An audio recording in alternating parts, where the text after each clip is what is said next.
knocking their chest and shouting about their achievements and what they are doing. The achievements are being felt because people are thinking about the future of Burkina.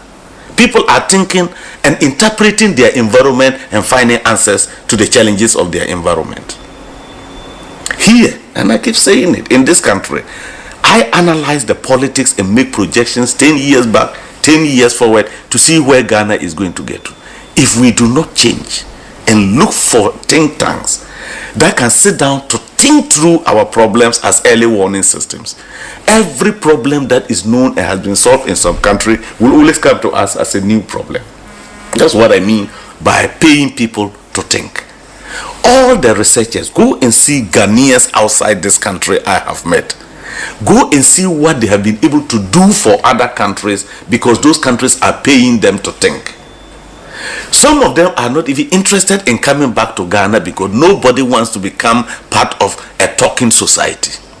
They want a society that acts and achieves results. But who do we glorify?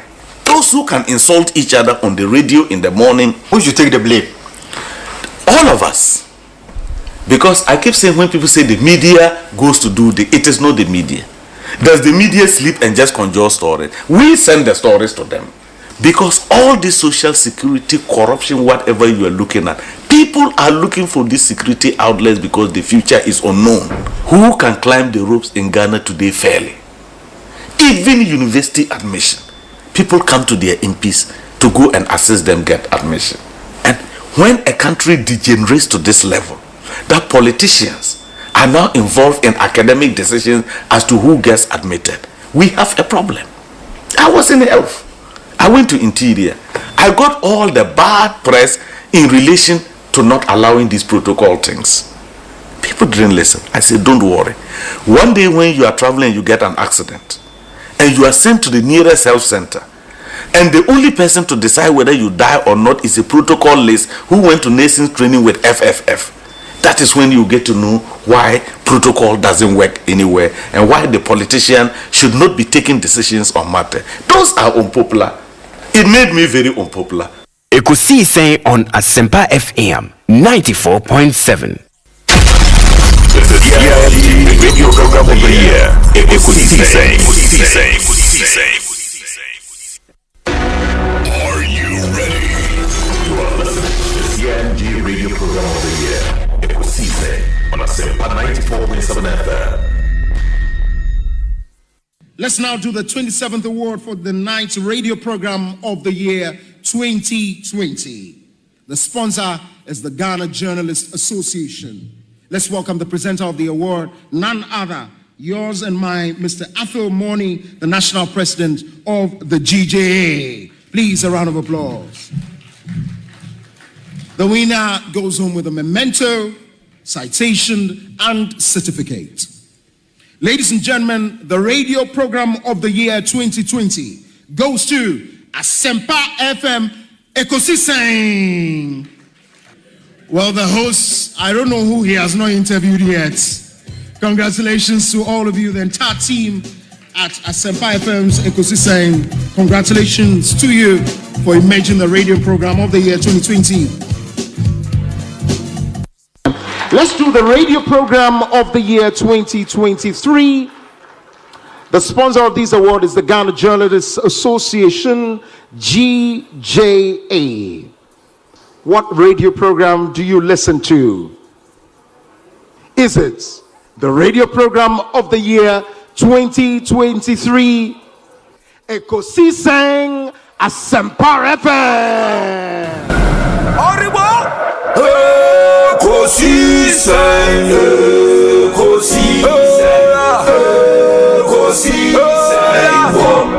Asempa FM. And that's the radio program of the year 2023, Ekosiisen Asempa FM. Well, I know that Asempa has gained a lot of experience. Asempa is one of the, not the forerunners, but in terms of coverage and listenership, you stand tall. The new FM stations that are coming into the arena are not calling on you to exit, them to survive. Is that what is happening? No. They are learning from you. They are learning under your feet. They are also trying as much as possible to find space. And, there's enough in the world for everybody. There's enough in the world for everybody. And so I think that those who are coming up, we definitely will encourage the injection of new blood. But you cannot also totally do away with the experience. It's always a pleasure coming to Asempa where the truth is spoken. Presenting the award for the political program of the year, radio, going to Ekosiisen of Asempa FM. Ekosiisen Asempa FM. Political program of the year, radio, Ekosiisen. How did it end? And the host of the show, OB, steps up to pick the award. Congratulations, Ekosiisen. That's na me fa kunya osu enchia etifo nyina muti Ekosiisen dwumadi no na ebedom so as because Asempa Asempa nyina so efi etifo and me gigi self Ghana fa na nyina obi a radio eda wuti na adwuma pa maye but abe premise amrenti me sama muni yo muni adwuma fo mpenifo nyina. Killing lions.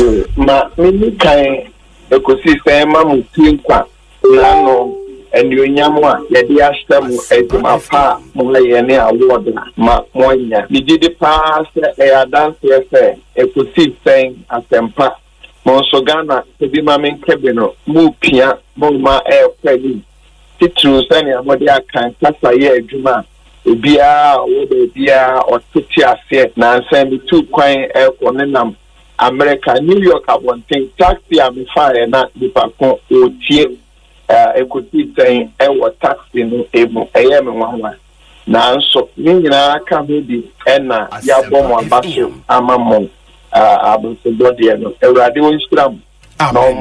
Amen. Here, away, enemy. Mr. Speaker, let's be honest. Eating feces is what brings cholera. Where do we get them to eat? From the insects, and then flies, then vendors, then the latest one, Mr. Speaker, which we are not watching, the bedroom. Now people are eating feces there, in the bedrooms. So we should check all those areas, because if we are not careful, we will be pointed out to the vendors. Meanwhile, they are innocent when it comes to those things. Mr. Speaker, let's be honest. Eating feces is what brings cholera. Where do we get them to eat? From the insects, and then flies, then vendors. Then the latest one, Mr. Speaker, which we are not watching, the bedroom. Now people are eating feces there, in the bedrooms. So we should check all those areas. Mr. Speaker, let's be honest. Eating feces is what brings cholera. Where do we get them to eat? From the insects, and then flies, then vendors. Then the latest one, Mr. Speaker, which we are not watching, the bedroom. Now people are eating feces there, in the bedrooms. So we should check all those areas, because if we are not careful, we will be pointed out to the vendors. Meanwhile, they are innocent when it comes to those things. Mr. Speaker, let's revisit how we are managing sanitation. We have chiefs in every area. Even if we detail them alone, and government issue instructions that every chief should make sure his environment is. The God of John Dramani Mahama, His Excellency of the Republic of Ghana, has spoken. They asked for a neutral ground, we gave it to them. They asked for the old register, I gave it to them. Now, His Excellency has gotten somebody who can advise him. In the name of Yeah, Owusu Bimpe. He has helped the party a lot. He deserves to be the Council of State for Ashanti region. I'll give thanks to all the members who voted for him. We know that we have a long way to go. Ashanti region must be united once again. Thank you. He's going to work so that Ashanti region has his fair share. We thank His Excellency John Dramani Mahama, everybody.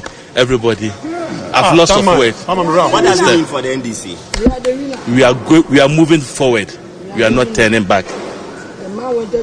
My branch executives, my constituency executives, my party followers were crying that if we don't win these elections, that's the end of NDC. But from victory to victory, and we are going to win. We thank everyone. I have no more. We are blessed to have an urban water project that brought finally to the water problem in my constituency. So coming here, I was only going to concern myself with other things, only to go back to the constituency to realize that out of the 21 boreholes dug, 14 of them have been stolen. We are blessed to have an urban water project that brought finally to the water problem in my constituency. So coming here, I was only going to concern myself with other things, only to go back to the constituency to realize that out of the 21 boreholes dug, 14 of them have been stolen. And as at now, please. Napo Bawia tickets. Napo Bawia tickets. Napo Bawia ticket is a perfect one for you. Napo Bawia ticket is a perfect one for you. Napo Bawia ticket is a perfect one for you. It's a perfect one for me. It's a perfect one for me. What guys are good at the idea? Oh, I did the other night. Oh, guys are good. How much fun do you have in the Abrefa? What did you observe? Was it a perfect one for me? Oh, guys are good at the idea as well. Is it a winning ticket? It's a winning ticket, sure. It's a winning ticket. It's an excellent ticket. The perfect ticket. What guys are good at the idea? Oh, I did the other night. Oh, guys are good. How much fun do you have in the Abrefa? What did you observe? Was it a perfect one for me? Oh, guys are good at the idea as well. Hello, good morning, Mr. Seku Nkrumah. Good morning, Mr. Seku Nkrumah. Good morning to you. How are you? Yeah, I'm fine. Are you on air? I'm listening to you. We had some communique. You use some communique concerning you are against anybody who is trying to subject your father. In line with the Dr. Kofi Busia. Your take on that? I don't understand what you are saying. Hello? I don't understand what you are saying, so please try and explain it properly. What I mean is, I understand yesterday we make some pronouncement at SYZ FM concerning that Dr. Kofi Busia wasn't a visionary person. Hello? Yes, I'm listening. We want you to tell us more about Dr. Kofi Busia. The vision. I'm not too sure I understand what your question is, but if you are asking about what I said on Radio XYZ concerning Dr. Kofi Busia, it was simply a comment on the comment you make. The comment you made concerning Dr. Kofi Busia, yeah, that he was a visionary, yeah, and so on. And I'm saying that I don't see how Dr. Busia or Professor Busia can be visionary when he stood against the vision of our first president, Dr. Kwame Nkrumah. Dr. Busia took over the leadership of the UP after J.D. Dankwa. Okay. But again, if someone may ask, he had a vision of African unity, bringing Africans together so that our resources, we can all work to sustain or foreign interests that people like Dr. Busia, which is totally unacceptable. It was during his time that other African nationals were sent away from Ghana, which again is unacceptable and not in the spirit, an African spirit that Nkrumah introduced in Ghana and Africa. So on many Mr. Sekou Nkrumah, I think he cannot be described as man of vision. We thank you. Police were pushing the table and it was coming, and I saw that it was danger. So I jumped and sat on the table because it was going to hit me actually. If you watch the video, I jumped and sat on the table and I helped the table to come and fix at its place. We were all doing this just to get the vetting done and also protecting state property. When I got onto the table, before I realized, this time around the table had moved and it was in the air. The police then came in and I told colleagues, like, let's move to the budget is going to be. Police were pushing the table and it was coming, and I saw that it was danger.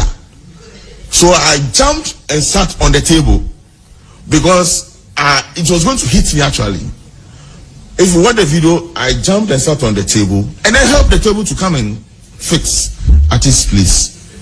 We were all doing this just to get the vetting done and also protecting state property. When I got onto the table, before I realized, this time around the table had moved and it was in the air.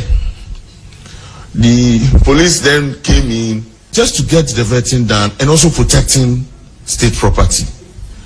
When I got onto the table, before I realized, this time around the table had moved and it was in the air. The police then came in and I told colleagues, like, let's move to The budget is going to be because Ghanaians don't want too much talking. We don't want to hear inflation this, inflation that. All we want is we should have peace and we should have things reduced so that we can buy. All they want is to stabilize the economy. All they want is to put food on their table.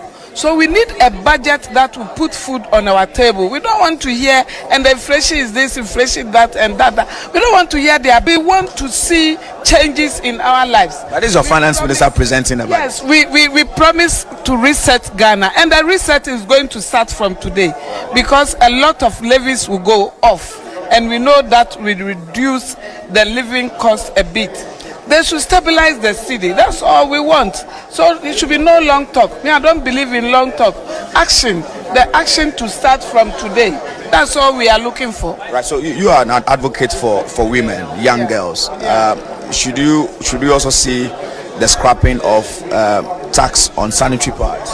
I have not heard anything about that yet already. But as women, we are working on it, and the vice president is even working on it with hand in hand with us, so we will see some improvements. Even not scrubbing at all, there will be some improvement or some change. Thank you, Chairman. Mr. Nominee, congratulations, and I wish you well. Take care of yourself. Bye. Thank you, Chairman.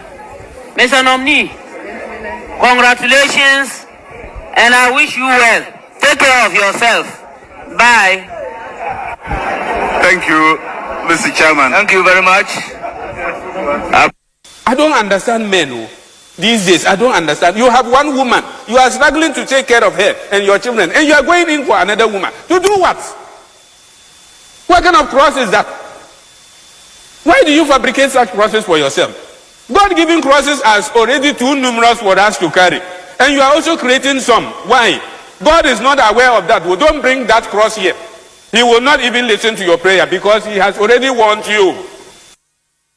I'm not waiting for anybody to make me happy. I'm happy myself.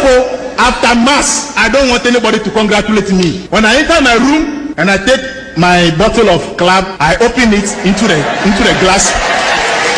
Oh, listen.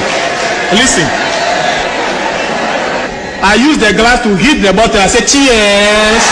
I cheer myself for anybody to cheer me up because I know who I am. I I know that I am a seed wherever you. Constituency chairman, Mr.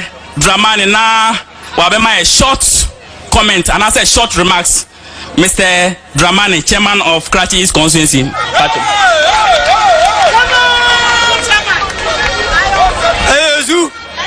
Ayezu, Ayeza, Ebada Mwase, Yamobunyina, Yuko, Ajumapa, Karachi East, Ebo, Ma NDC, Yamawa Yuko, Ibrahim Kakra. Ebesa, Ajumapa, Karachi East, Ebo, or constituency high, Ayobia, Nijisa, and Nayabeshiamuha. Sebeshiamuha, Deba Pe, Entina, Yaba, Aye, honor, ye former vice, ye former chairman. Any hello, Ayezu. Yajimuha, Memamunya, you could say, Aye, Yajinaha, Yake, Yajinaha, Ayezu. Choboy, and Yajinahanuma, President, former Vice President, former President, John Dramani, Mamantine Yohanum. Ayezu. Ayezu. President. Just do these observations and it keeps going up. Okay. Vantage points won't cry and say another a pantai traffic light. Yeah. Now kwada na funachi aba consider the tuba to ano mo the speaker esikano na sane omugo so ye omuboy asaponyom na nyom na omubo no emotional blackmailing ote jona obi ese obomodi na me say chum fa wode ono fika prekra chum ba omuboy wo ni pedua no so now hwe akra ne gira mo arade mo mu ano mo hwe ni pen say de o si ye tu didi out mi didi obani anka out say hey na we dey dey say kure emotional black no me catch I won't say I'm not say na obi get the tube mo bi o timi babejina ekwan ho near the Akua. Sometimes they how they able to survive, no? The Akua tube channel. It's really better for the whole day. Now, so I'm saying, you are upon you, me say, a team I know who are bravo, say, would you be a fat check on a call, baby? Hey, Obi. Samani who be not to cause say no boss not commentators in them. No, Casafa. Where the was sumwa. No chum kodia. Onyame nshira no.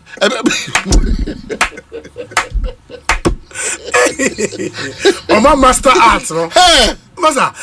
Almost answer your pictures be. Oma your pictures like no they say traffic ni chia no omo di kind picture na ba kese pa. It was akra radimo fan cheme. Na na phone a chia off crowd. Na de na yedi put tube so to no so fast no so be no omuni o oh ni say now see woman here no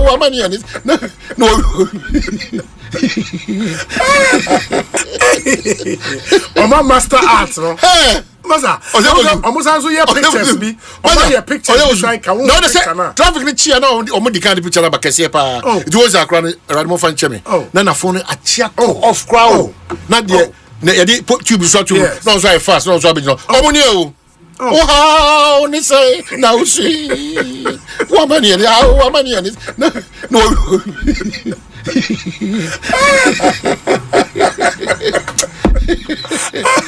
was it get one now me na make a choice over beat me 2 times me na make a choice say me say panta there no was and ready say I mean you me sika ma me me who time different botomu because akwa no hwe me say hey we me say etima unu hu abrabo me say nipa say we dey obi afa check na call baby hey obi Samani who be not to cause say no boss na commentators in them no Casafa we dey was sumwa o chom kodia onyame nshira no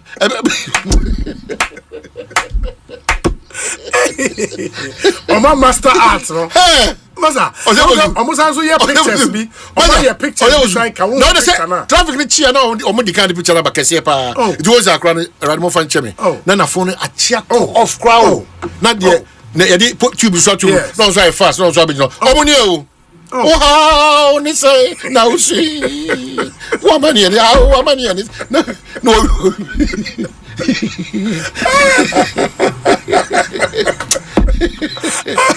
was it get one now me na make a choice over beat me 2 times me na make a choice say me panta there no I was ready say I mean yi me sika ma me do me ho me who come and give him botomu because I kwani hwe me say hey we within me papa we bless it but do Kofi agodidi.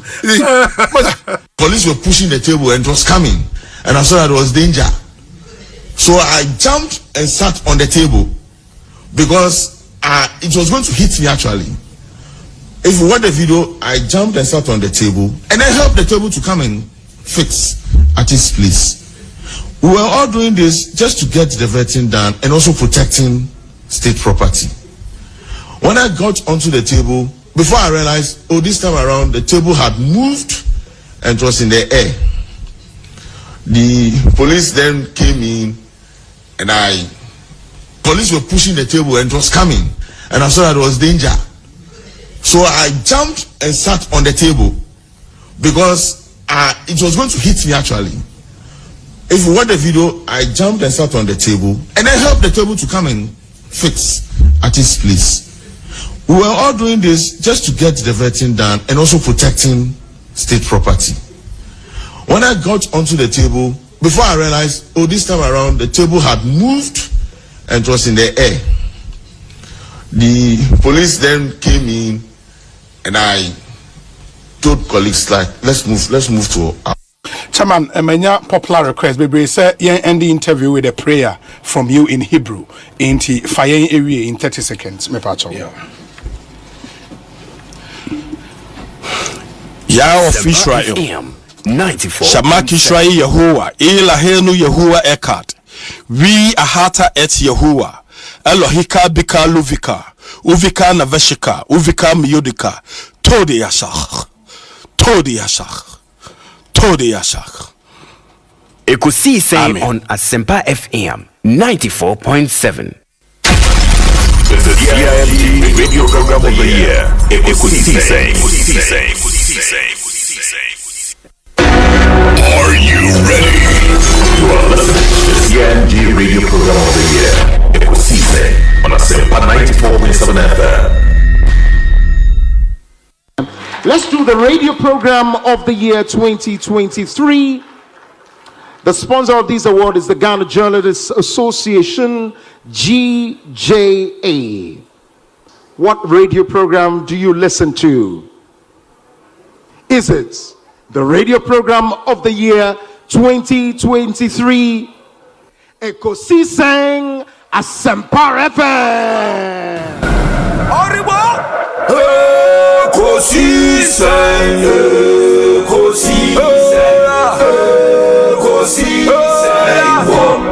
Asempa FM. And that's the radio program of the year 2023, Ekosiisen Asempa FM.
Inti mumayeni naso obiane naso kana benya koso kana betumpono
Adeshema memo ha Emma wakwaba mra Asempa 94.7 FM so. Ena yo benimbo so me ne da ye toso edu enanya fimpinu ene eduonu enum. The 14th of March 2025 mu ena twediampon ede akyeye no. Eye fiada sa wafidie da ha se ya memo wakwaba enebra so se wose ede ekosise adwumadie ebrewo. Eno hwere nan ene fa ene yesi adwa. Efri sabri kopim se no nsia ebebo apemu eti wafidie da ha se ya enne ye wadwumaye enne ye wadwumaye ewe kosi se dwumadie eso enyuma ta ye chi no wobo ye chi dom ne yesi adwa wodwumadie eso no enen sema wose ye de ba ye de beba interview se wose ye de be mamo empanimfo so besi adwa na discussion segment no so ye de abrewo eti wafidie da ha se ya Asempa 94.7 FM anasa wo share live wo Facebook YouTube Asempa 94.7 FM no abusia wadwenkyere wo ba YouTube na wo de ye hia so bebo Asempa 94.7 FM Asempa 94.7 na wadwenkyere bia wo de bi ato hono mo efri sabri kopim si edi dwumadie no ebebe wie ye begibre ebre ya esemni akenkan ede amawo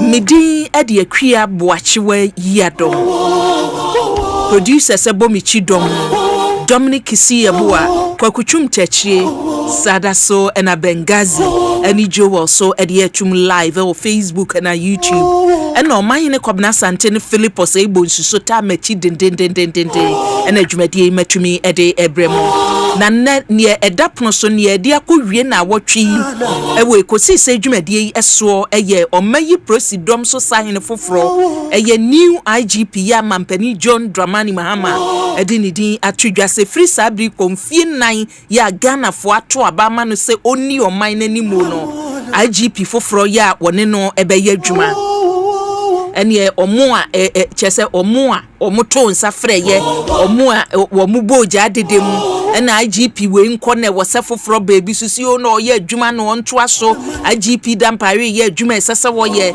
ne mampani akano se ye the constitution no ye adwuma ne tumi ekita no ye ba appointments ahorowo ya otumi ye wa appointments a mampani nko an otumi eye ne mrakuni no kano no mampani nko an otumi ye eti sa wo ye Ghana ni na sa wo beka bia eye wadwenkyere na wo di tudwa senka wo nya ya enke konise nemum ne tumi ni kita no sene ya tro ye constitution no di tumi ahye mampani sa no se beba se ye appointment no unless se bia constitution no ye se ya amendment ya ye nsakira ye bom amendments ahoro ye proposal se ba gi se ya sesa de ne ensesa ye na mrakuni ehhehye no 1992 ene ye da so de ye adwuma ewo mayimu dia ne mrakuni ne kan se mampani bia obeba betena so no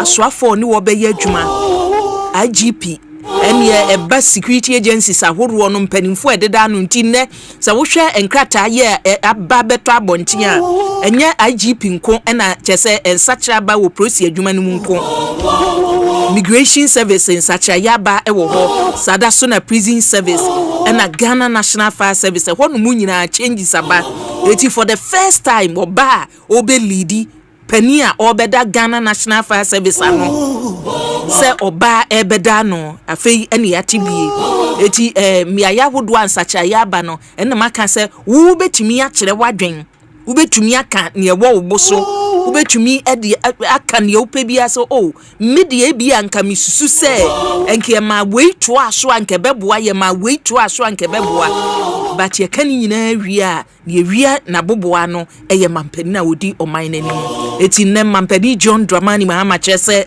empanimfo pese woni won eye adwuma ewo mayi bambo adwuma no mu no ne ode abetudwa ene ye be mo ati ni nyina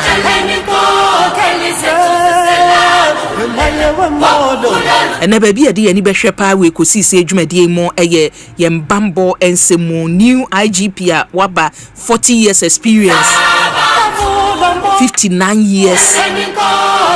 Eti yebehwe because amanfo kan na the years na be kan ho say na nipa kan 1 year no akọ pension kan 1 year no akọ pension yetimma contract.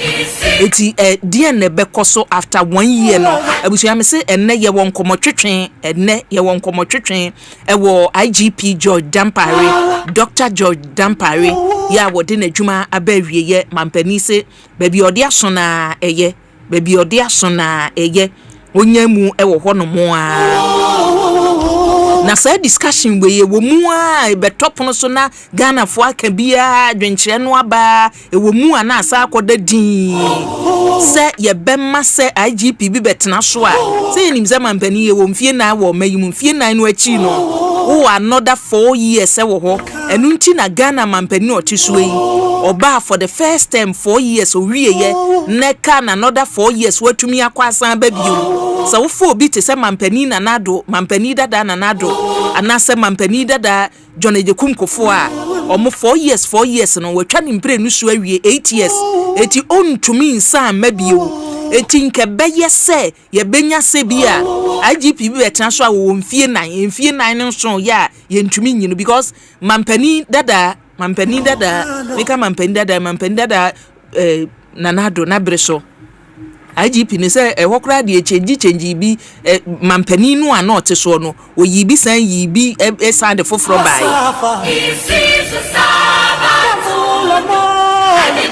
enti ni ebeboa oman no ene ye hwe anase eye interest say we na me pese me ne ye adwuma we na metumi ene no aye adwuma eba ye bambo no a eye sensitive say wo se mampani o teso nya nipa o feel comfortable wo gini di so obetumi ene na ye adwuma eti say aban we na be appoint at the previous government no awrehemu ni gidie no eni ho ye nti e wo se yesesa no ana abusia ene no ho nkomo ye de bebre o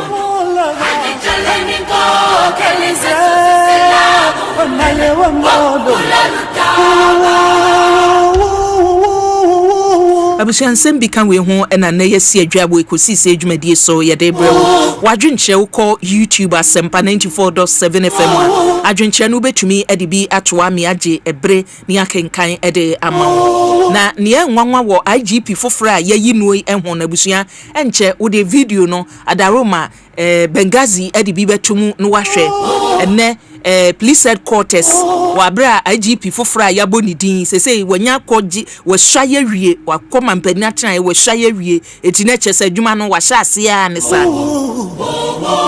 no do headquarters o minim ni pakora wo tu sika guo 200 cities ye tugu no so wo hwe ni gie ya prosifo ni bi kire mo se omani age afa no mu freedom aba ne nwanwa wo saa semi bi ho because wabra IGP ti so ye wo bi mu so mu wo prosi adwuma ni wa na mu so abasobode na IGP we se ye ba prosifo kade ye wo so mo de ye adwuma baby a police fo tumi kokobu o mu fu o mo de ye o madwuma motosi ye de ama prosifo ye o mo de ye o madwuma ye wo mu ane kan ye so IGP we na adwuma ye ene ye wo mo so a ebi so ani abere wo ho dendende ni oba Facebook anase YouTube wo Asempa 94.7 FM a ye make a video in da ho wabra ene IGP edru headquarters on mo onye du headquarters on mo a chese amanfo agi twi ekohia no mo ebetu sika egu no so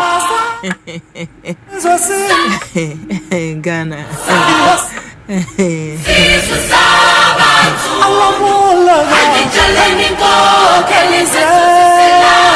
ohe video na aprosifo ni bi ejina ho a wo no din wo gina ho no mo he ne ekoso ena ebisu dimirike ekohia no na chese fancy a bose wo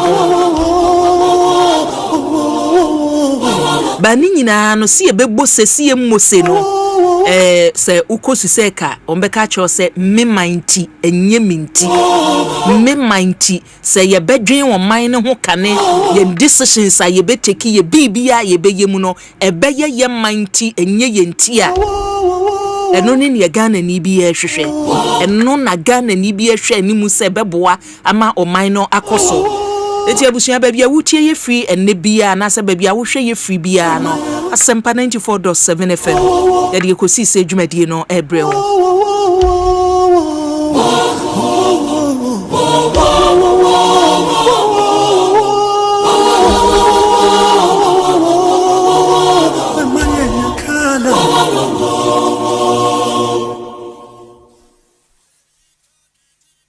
Safa pelisizo simnyama Iwasafa isizo saba Kavula mo Adichaleni ko Kelisizo selamu Wemaye wemodo Safa pelisizo simnyama Iwasafa Happy birthday enko emfa emma Erica enimwa entwiya wo Kempiski Hotel Accra. Happy birthday enko emfa ma. Efina na kwa mo aboaten Ablikma Central semenka ncho se Nyankopon onom na onhiraw na onye okese papa. Nyame ennom na onhiraw. We eyempaya na akwa mo aboaten Ablikma Central se obo ede amawo. Erica Enimwa entry Kempiski Hotel Greater Accra region ena ewo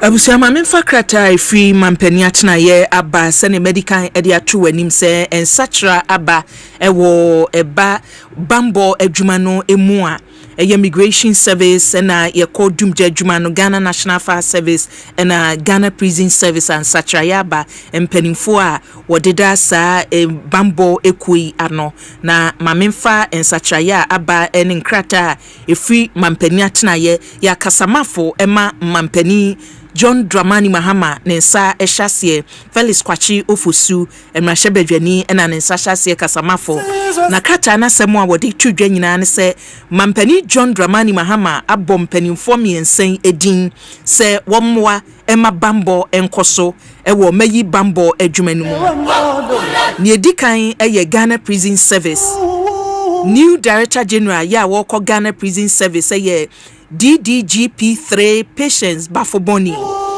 DDGP3 Patience Bafoboni ena eko Ghana Prison Service Director General ni otusumienu eye Chief Fire Officer DCFO Daniela Mausi Into Sapon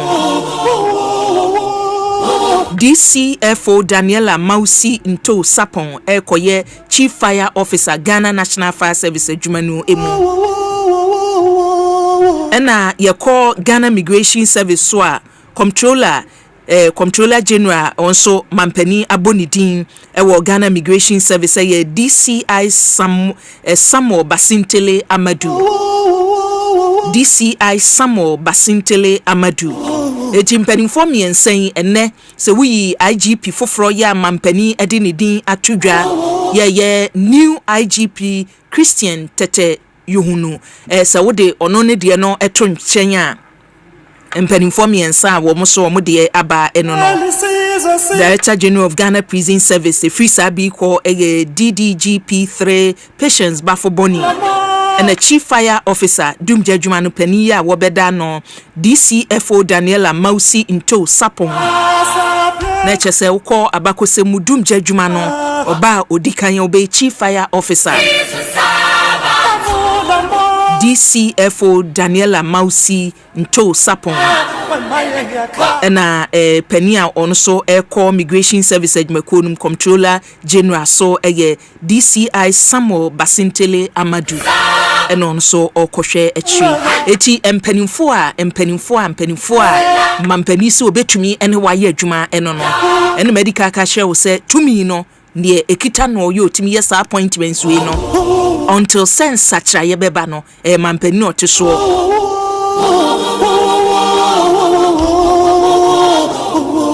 Raya adwenche yi odi aba ewo YouTube o se akua misrewa ewom se ne waka bambo mu ene ye ko ne mum ka che road minister ma ye se swedro to adwumako road no yesrem mpanimfo omonhwe na omonom emehwe ma ye animanimu ya awa Abdul Aziz de ayi odi aba o se bi wai meme hwe mu efri Kuwait nyame enkam ho nkanso ho ya wusu o se mehwe mu fi UK na ekwe meye your friend Margaret Fosia o Kumase Abrepo Tonenkra emame Anthony Foyu de ayi odi aba o se bi wai mame nchia mo awie na ne ekoso Ghana Police Service video amudi tumu aye tu sika egu IGP so ye IGP foforo ye tu sika gu no so ne de uncall for enya de chese ye ya manyosem ne ye ya na se de na ye hin ne ye ko enya de wo se ye so kora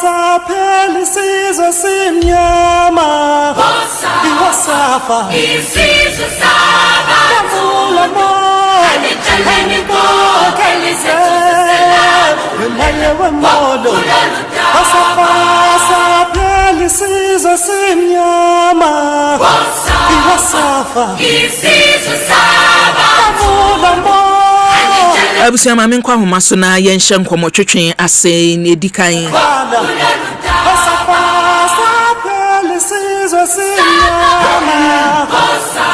Mamini Ora Richard Kumado ye fraud and security consultant ye no entwetwen nkomo new IGP ne ensemu a efiachi ba Mr Kumado wie mame mma wa ha emo akwa abamra ekosise adwumadie so medase boko de mpacha yada so se wagie so awie ensacha ye na aba IGP enye IGP nkoko and immigration service change aba ukọ prison service change aba Ghana National Fire Service omo a mampani gidi so betumi ene waye adwuma change se na aba ewo honomo ebi de omo kan se wo hwe ebi yes mpanimfo na na ewo honomo dada no wo hwe omumfie omadi ene baby o maye adwuma na duro nke wo se e ma omo toa so at least na omutumi epem kwa nimu yemfa IGP de no enye fato ho IGP anewo kwei wo hwe ni mfie a wadi and then the new IGP you are over 59 years the question is say 59 years or 1 year no dey co pension ti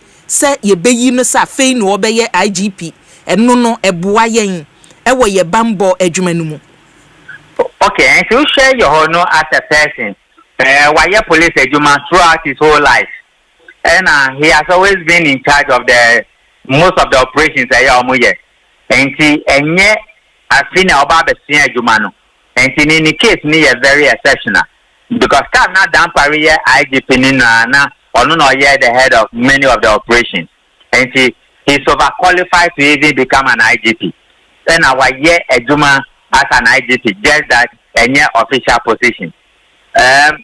Then again, before say you better down Paris IGP, Ubekaya na Yohanu's name was all over the place. Oma Fanu and Omofa down Paris by. And so that is point number 2. Number 3, I kind of 1 year to go on retirement. And she said, oh man, IGP a political appointment. And it is an honor done to them. Say you give him that honor. Any there, any Busia for there, young officers need the say. One day you'll be honored to become the head of the institution, which is a good one. But I mean, we could have done it a little bit far better. What we are doing with the police is a little bit more political, and it doesn't order well for us as a nation. Ne say who say a little bit political say mampani appointing ana say ye obi afri ho ama obi aba because ye bano say ne politics mudia ne constitution no akire ne constitution ne ka mampani na oteso ne wo say ye appointment no ye ntumi new level say bi a ye be advertise na ye the ranking order ye wo police adwumanim say bi a COPs omo ache wo mu no e na omo apply ye new sa level no mampani ne wo say appointing it is ye bano say ne wo can say a little bit political Okay, and it is the prerogative of the president to appoint IGP, any discretion. And so you can't take away that one from the police, from the president. And so why dear papa say the honor to serve as the IGP at the highest level. Dampari has a number of years ahead of him, but I know see for another discussion. The political side now make an say to be throwing money or to be spraying money on a senior law enforcement officer in the public is not just stupid, but it's foolish, and it's an awful decision by Omo yes idea no. Any the display of videos now say actually yes, our politics now officers need the back police entry no.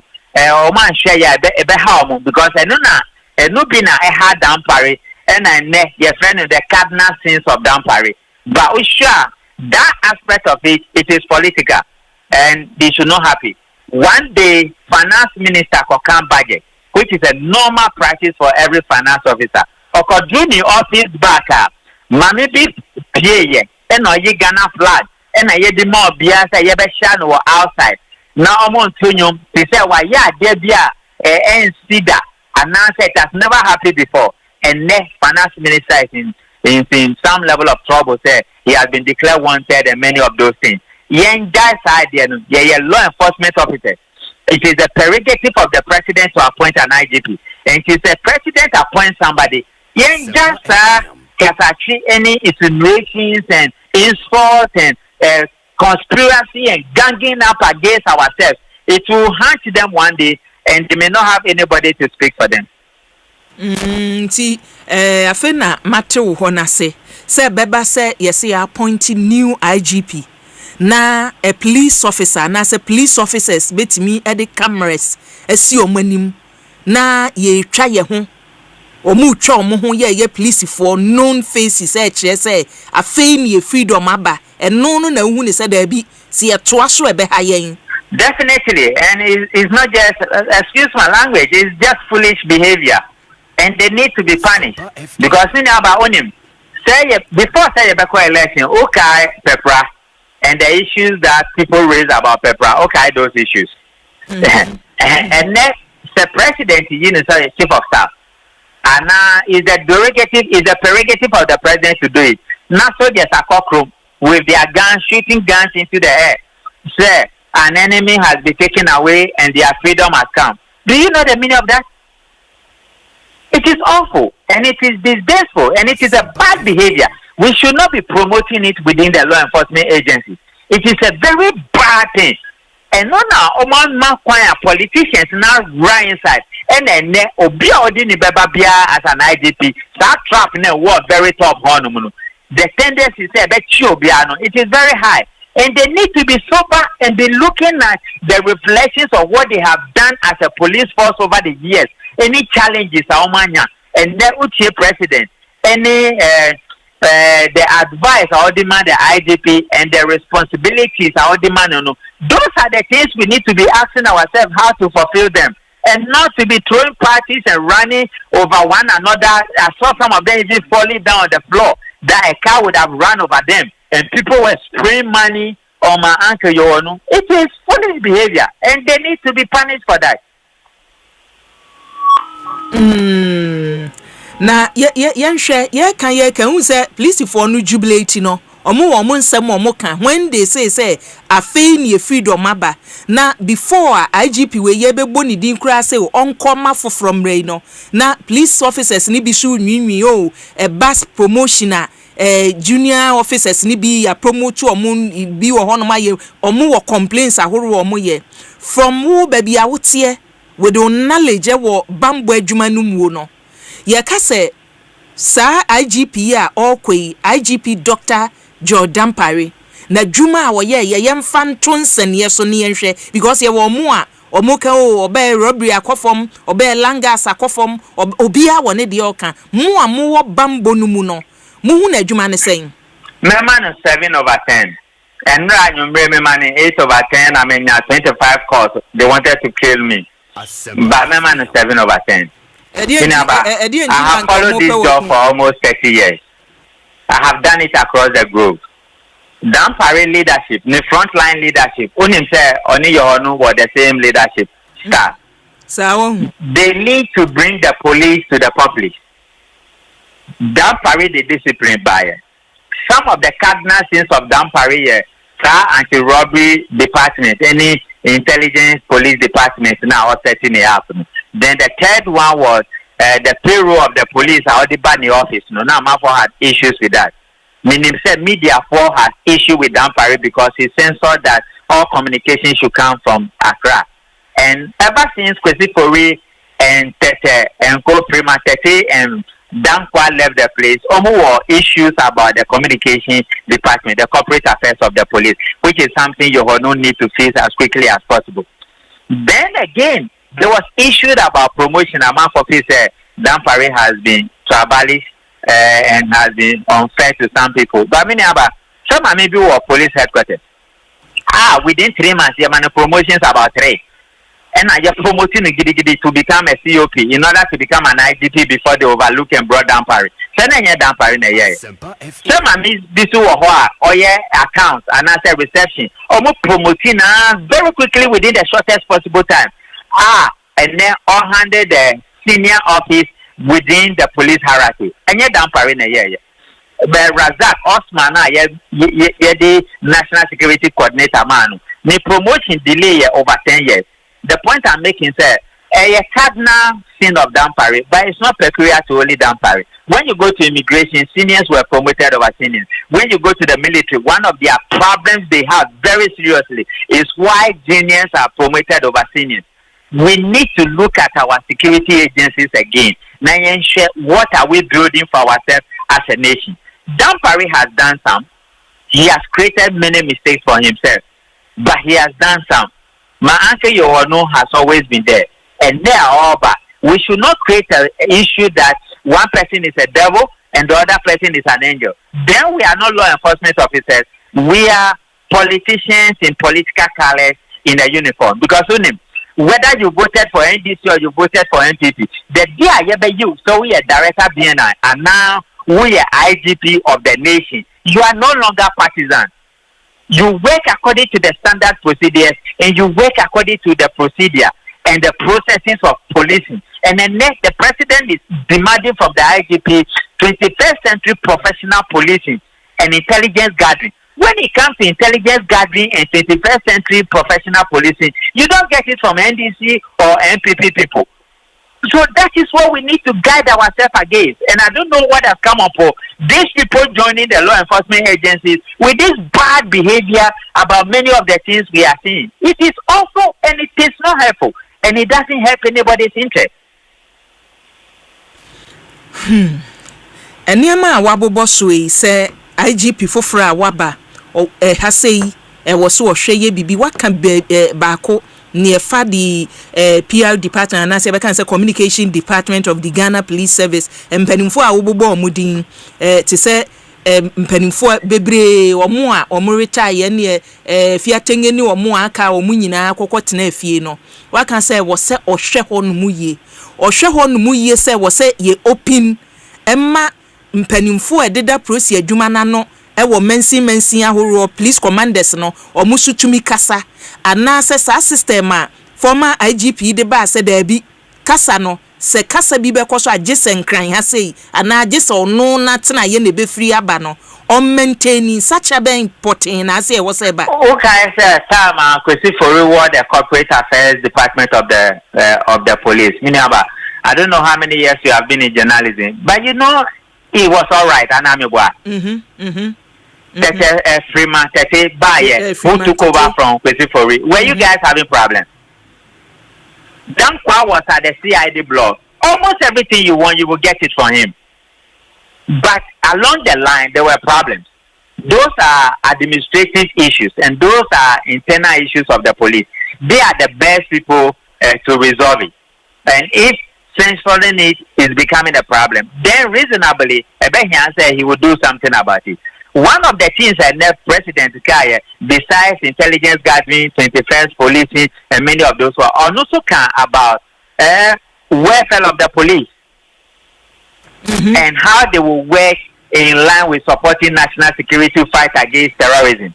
Those are some of the keys your Honor would need to look at. Dampari transfer certain people out of Accra. If he said he need to bring some of those people to Accra to come and handle the operations of the police. Or Yenisana Etimibua. Because many about new king, new law, new strategy, new models of operandi, and new objectives. So that is the way we look at it. Because one go, one come. And then some of the people who criticize their predecessors, they are fumbling. And they are doing worse than their predecessors within the law enforcement agency area. So I have seen a lot, and I know how these things work. And see that behavior, that somebody is a devil and somebody is an angel. I've read the Bible enough. And I know that those who say Hosea, they were the same ones who say crucify him. And we should not bring that to law enforcement agency. It's nonsense and it's hypocritical and it's a crazy behavior. We should stop it. Yansha omo adwene se nkebe ya nke nya term of office bi ma IGP obeba se bi a IGP a wo kure so ohwe mfi a wadi se ne wa kan wo de konkon ho se ye bebe no ho se ye kasa ye ba ho na new IGP 59 years IGP a wo ko no wo men ho kura wo hwe onu ni years a wo wa ko wo more years than the new IGP a wo ba se ne ye nyina enim no ye adwuma 60 years de na se wo ko pension se nya se bi e be ka se ye ma contractor you have to go enti se ye be ka se mampani na tumi ni kita no on na won appoint IGP opa oba na aka one day kura no say obe appoint wo a obetimi appoint wa mo aba no ho no wunyin such a bebo na say you maintain the old system na. I'm so happy with the system we have. We copied it from the Americans and it has worked for us. Meaning about South Africa, we are different. Kenya president had a serious problem with the IGP because of rats in Ekosiise. And we are different. And see, that should guide us. I don't have a problem with the system we have now. It is the best so far. What them say, the governor for Bank of Ghana, Onusu can National Security Council institution, Attorney General so can, Minister of Communications so can, GRL boss so can. Now, so almost a human are very sensitive, just like the police and just like the military. And see, I don't have a problem with this system we have. I think we should pray for wisdom for our leaders that they will take decisions that will benefit the state. But I don't have a problem with it at all. And then all over the world, people are raising the retirement age to 65 to 70. Looking at them, if you take retirement age to 65, I don't think it will be a problem. The difficulty we have is that we are not creating enough jobs. So because there are not enough jobs, the young ones are struggling to get jobs. So why will you keep the old ones there after 60 years? But just like Mama said, Dampari Beko and now Mama to say your honor will become the IGP because it has been on the drawing board. And Mama to say your honor will be the IGP to the next 4 years. And Mama. Mr. Kumado, ma menna wasi awie na memfo nsia nkomo no ye beto aso efichi na. Thank you, Bedase. Thank you. Abusia eni a ye ye Owura Richard Kumado na ye ne no atwetwen enkomo ni nyina no efa the new IGP COP Christian tete yohunu ya mampani aboni din se free sabiko no ene wone no ebe ye adwuma se ni the new IGP ntimeka say Dr. George Dampari na adwuma no abawie ya nisa abawie ya nisa ya chese oko amafofra bebi nko na bi mra sa na akono mamensa nkwa homa so na ye ne Samuel Nanapia former police detective ye ne no entwetwen enkomo ye kan bambo adwumanim se beba se yabo IGP fofrodin na aprosifo jubilate de camera se sisi ye so etwa enen ye ono wa ye adwumani bi da we no a common thing ekoso e wo prosi adwuma ni obi ko na obi ba na anigye wo mu ye wo fashion say we nipa na aba we die bebe nyanwanwa ana say we enwanwa nana mame mo ha ma wakwa ba emra Ekosiise adwuma die so Kofi wa pedase da msia atiefo ni nawe atiefo ajo so papa na wadwuma na aba eba se ye IGP foforo bibi ko so prosi adwuma no mu a na wo se ye ba mo a masom wo adwuma no mu na makwa ahomegye mu ena so nti ne minim se video so ewa abontin wahu bia ebi wo hono mo a wo behwe na che se amanfo ofum sika for ma prosifo egu fom fum sika ebi so eda kwan mu che se ka amfa ne sokora wo nani agye ama we no eye normal thing e koso wo prosi adwuma no mu e basa appointment bi se koso a manige mu jubilate anase we ade foforo. I think we adia meka say enye common wo prosi adwuma no essence ye Politicization sends down some kind of feelings Jumano is going to see a new face regardless of near Albano and she say or the Jumano structures command and control no obia be di na wa hwese opania ya boni din say ono na be Politicization and she say or the Jumano saying and a call enti mpempi no hunu kra say both for be show either excitement or anger some kind of to another there will be to support another against it and ya common kra na for the first time hunu say ya bo bi din say IGP na ya so bi so for na djuma to form our hunu in front of cameras, man for jubilation, now yes, celebrity, appointment, and also removal of someone. No, there was something that na ebia ya dwene ankoso e wa dwuma ndumu anase yebu ya ni guto sanse suppose for benya kokodro a demonstrating that level of excitement in the face of cameras and the public view near dinner. Obviously, it means they have some sort of or some sense of relief, and they wish it had come earlier. But all in all, Jumano Satibiano, it must go on with some sort of discipline measures. The service instruction enjoins all personnel to abide by the ethics and the professional conduct, which, I mean, something every personnel must live by. And you know, say, who be say, yes, say, a dear pan and I coswa. A man personnel no who say, I said, now be to a mofa who dear so. And no, Tino, and Nipana free hono, for who dear be a ba. Now, as I say, almost a botry, a demomo, Asia Bontain, Asia of Frono, or Bano Equine. A Chichen, a son be brave. A Chichen son. Nana, when you say, okay, what can be said? The show must go on. A Jumane dear, I was here, say a Jumano, Ebecoso.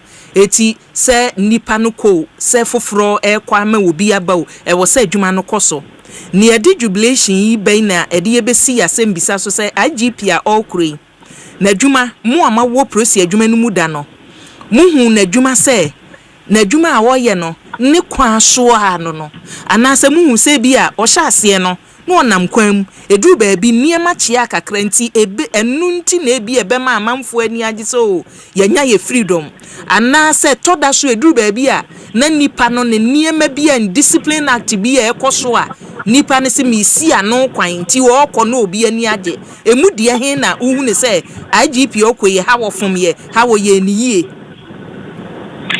ebra ye boy ye radam paridin se obe IGP no Osi for the donor no a woman say a man jubilate send a hunu nay. Nanso no more when that's what I say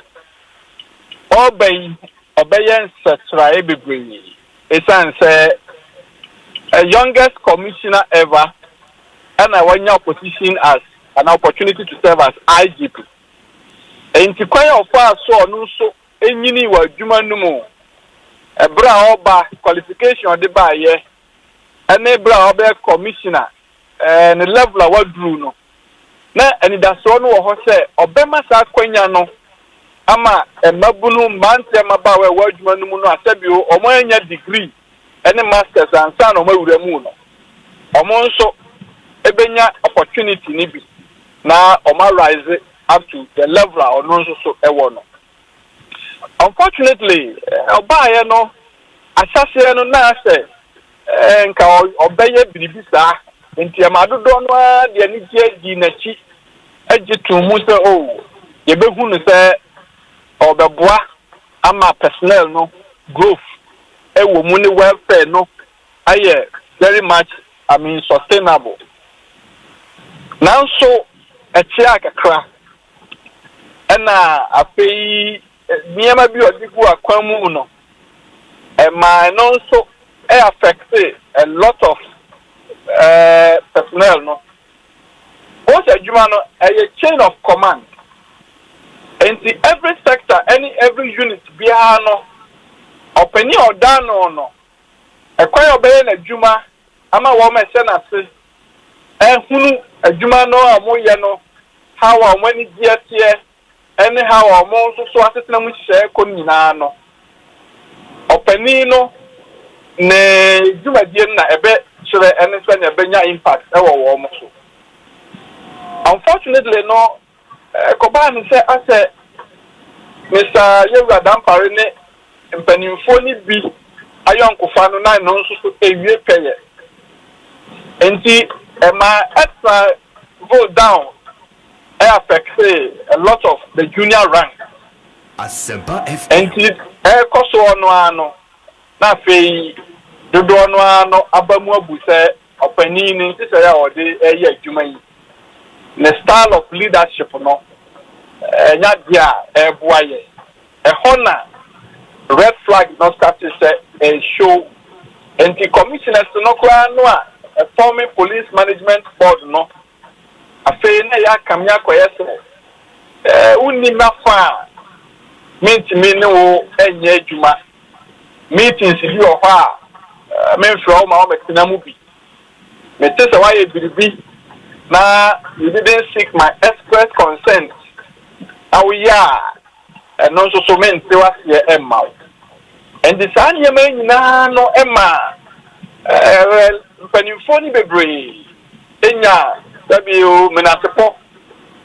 Now so adwuma no your set enti how kra no wuntumi nka na say o de say w ko to dwemu saa na wo yesanya obeye wadwuma no afabia eno ni ade a affect ema adwuma na dodo no aye no hunu se yewura yi ekwan ofa so ye adwuma no internally no for the police no emwa but fortunately on his part no he successfully got the sympathy from the public. It's answer na dodo na wa bontin no yanya police say no any civilian no obu ni say ni say ya na ani ko wo ye na dwuma no esan say na obehu na onam ha ochina obehe na tabiro okọ ha na ni nyina no ye twa mfonini editere enti broni beka say the optics were very good but internally no the management, the style of administration, the chain of command and control, and operational procedures, you know, na misa kakra ewo na both administration no ni na any operations and this bibi to tima kakra bi na ekobane say chain of command and so nye adwuma from national to regional command, divisional command, district command, and station officers. Ebe affect you be and no near dear na me give this a costoa a ma Yiadom parena to do no one who say as a necessary or the year Kimano ho up to Makakra. But say a ba and a juma no ankasa say ye juma wo fem akromfo a edi nipa ni saa nneema se aprosifo kane ye beye ranking bia yesi o na aprosifo ne ba corruption mu a omadi kan na drivers isu na aprosifo gigi esika kwan ho saa nneema no o hwe that aspect no so a ho ba afem ana se o na gina ba bi gina also madi kan say the public perception and how are you who no na no. In fact, let me be very much honest with the fact that he brought some sanity. And see, because he need Pia Bontina or dealing with civilians, and now say driver ni and I will be a noa or any benya encounter na or yeah actually it's say not discipline no very high. And that is one of the pillars in the police management. So discipline no anya juma on the year also our IGP now no police management board no. At the end of the day no more achieve success bia. I am say you are done parade name comes to a year the style of handling internal affairs. And no any baby make us an influence on in line of fighting crime and making sure that police accountability will be visible and the public will feel the presence and the impact of police. In that sense, I can admit that Juma Emma the bar was very high. And today say who is going forward no I'm sure now a bit raising another question about the style like new IGP so Eddie because policing everywhere in the world one pillar is visibility. As I see who police for now you want to say money public and also a young Kofi so a very much cordial, well civilized and result oriented. And technically, he made the public, felt the impact of the policing, but rather the personnel, they felt that they were neglected. And no, and then honestly, Maka say a year, Stala na Emwa. And then again, the unity was not as supposed to be. I don't want to bring you to the fold and the stuff. I think say hodie you rather pare na senka utwene ni sa hwe ehobio. Say the new IGP awoba IGP Christian Tete Yohunuka say near former IGP ye no obetwa so a from near waken enye ni nyina ene wo so otoa so near ye no atoa so baby wo hono mo a enya ehon de enwo se ntoa so ba na da bi en say ade pa ne toa so so hono na ono bai ye hwese obema ayonko pa no ewo police panimfo no mu no awie peye the police your friend Pomab no police management board no comprising of commissioners and other people now omo yenseye manage the affairs, the daily activities, programs and policies of the police and security network minimum no say division and anti-mumba omumwa ejumano enkoyi and afei the department be o starve omo with the needed resource and the tools omuhia no a ema omo so to mean deliver effectively and efficiently. We want to see that Tete Yohonu will come and that difference to know a wohono obemano esi and now both fill the gap and ensure say the spirit the core na yakano ebeye juma effectively irrespective of whoever you are. As far as you are in the higher rank and you play a role no there you must be recognized and be given the necessary support and the tools to work effectively in the interest of Ghana and the police service. And that is basically how we want to see that you will work and ensure effective policing in Ghana. Yo, Nana, we mamina was no more. Medasi baby, okay, why? Abusia, enia uti Ura Samo Nana Apia, Samo Nana Apia, no one Ura no kura Nana Wumudi and HS, Samo Nana Apia, former police detective, and no attrition community, and penning for a babambumu, ni omotin chen yo muhu yen yenia, yen nim dear fa bambo who say agentity, will proceed na Benghazi. Former IGP asa was an bobo bonene ya, says a Facebook ne. Ebusia wadwenche oba Facebook ani YouTube abetumi edibi ato honomo ni akoso ewo Ghana Police Service o matena ekese enne chese osebo amanfo ebo ni nyina abetumi aba Facebook ani YouTube no abehwe bi ni emfasida ematonti na 74 wadaroma enne enura enka gese otwegu yem ansa na hoden aba no tonti na 74 adaroma yade efe ne se kwankura ha wo no wunya bi enonom yaka cho se ukidni ne ho aka yaka cho se yefunkro anase ebia oye ya ni yaka cho we de ye osa ononum tonti na 74 betumi abo ba eton wadro bia okwa tonti na 74 ubetumi enya bi na wato Royal Kingdom Estates wadawroma se upe baby atena na yaka se baby awotie no ehoye na ye kire baby awotie a ya nkyere se wati lungu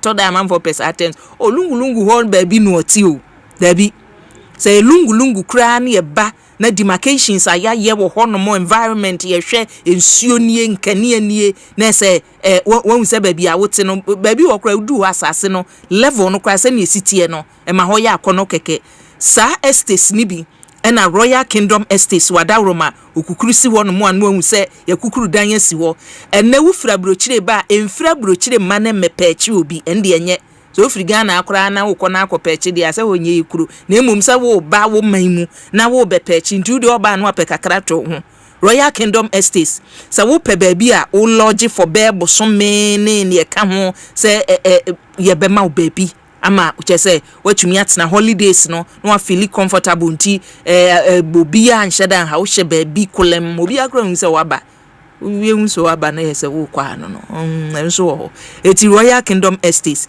e provide accommodation ye enede amount edan no ne yesi awie ye de be ma me kire baabi a wadan no ebi ewo na mamenkwa homa so na obi beka se na nagratefo so de enka wei efam ho ben eso edru baabi a yese asembia ni ho a emfa nipa ho eti yenkwa nagratikuo no mu na yene owura Angel Kabonu entwetwe enkomo omoso se ekuo eduru baabi na nagratefo kase yebekọ demonstration toda na omone aprosifo yi efiri tete Kwame Alovi penso na omo primu aye mamo nko na yebekọ na omoso omote ho a muhu bambo mu ne ekoso bi ti owura Angel Kabonu yene no entwetwe enkomo ne enhwe ne mampani nkrata ayo deba changes akoso ewo ye bambo enyuma no mu enye Ghana Police Service nko Mr. Kabonu awie mamo ha mo akwa bamre Ekosiise adwumadie so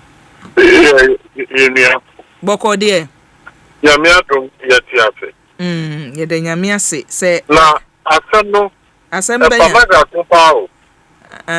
nagra organized labor the problem back any the politicization of the public and the civil service.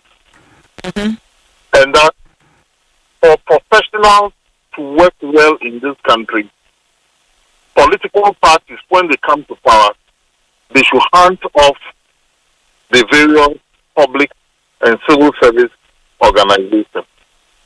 Just 3 days ago, Aban appointed Mamidi, the friend of Professor GT Davwa, as Deputy Director General of the Ghana Education Service. Or your Professor Mo, there's one year or ye Ghana Education Service. Ye nimino, but your man also, if baby, about the Deputy Director General management services. Amount for Aye Juma within the Ghana Education Service. For all these years, eco promotion, we don't see any of them fit. But they are not from outside. So, Closer, that was strike. I didn't say a closer was strike in the Omako appointing to be a politician. So, on that a birth and death, I know. Any big Navy or police service and other security agencies, we are not allowing professionalism to work in this day of multi-party democracy. About saying, and a professional policeman award a number of years to go on retirement. Here, man of point, and so he or she goes on retirement. A bind to her, a sister nipper, and left and right, now upper the big fat. Why are we not changing the system? It's a very sad. You see, to say normal. It is not normal. Mr. Kabonu, when you say enye normal, in the sense enye normal because near ye nim near Ghana ni biye diso near ama appointment ene ekitawo as wona woda nagratiku na no nyina ye ha yeti obi adwuma a woye wo Ghana ha ye bibia no gina constitution a ye de ye adwuma wo mayimu so eti appointments a wabobo so ye deputy director general Ghana Education Service de a waka BFNDF de a wo kan IGP de a wo kan emu de hin ena mampani sane ye wotiswe yi anase past government bi aye appointment no a enye in accordance with the 1992 constitution no nipa kura bu mra so make me a quote Bible amount na me that justify a jamaya amekwa kodi. I can quote the Bible to justify lecherous activity.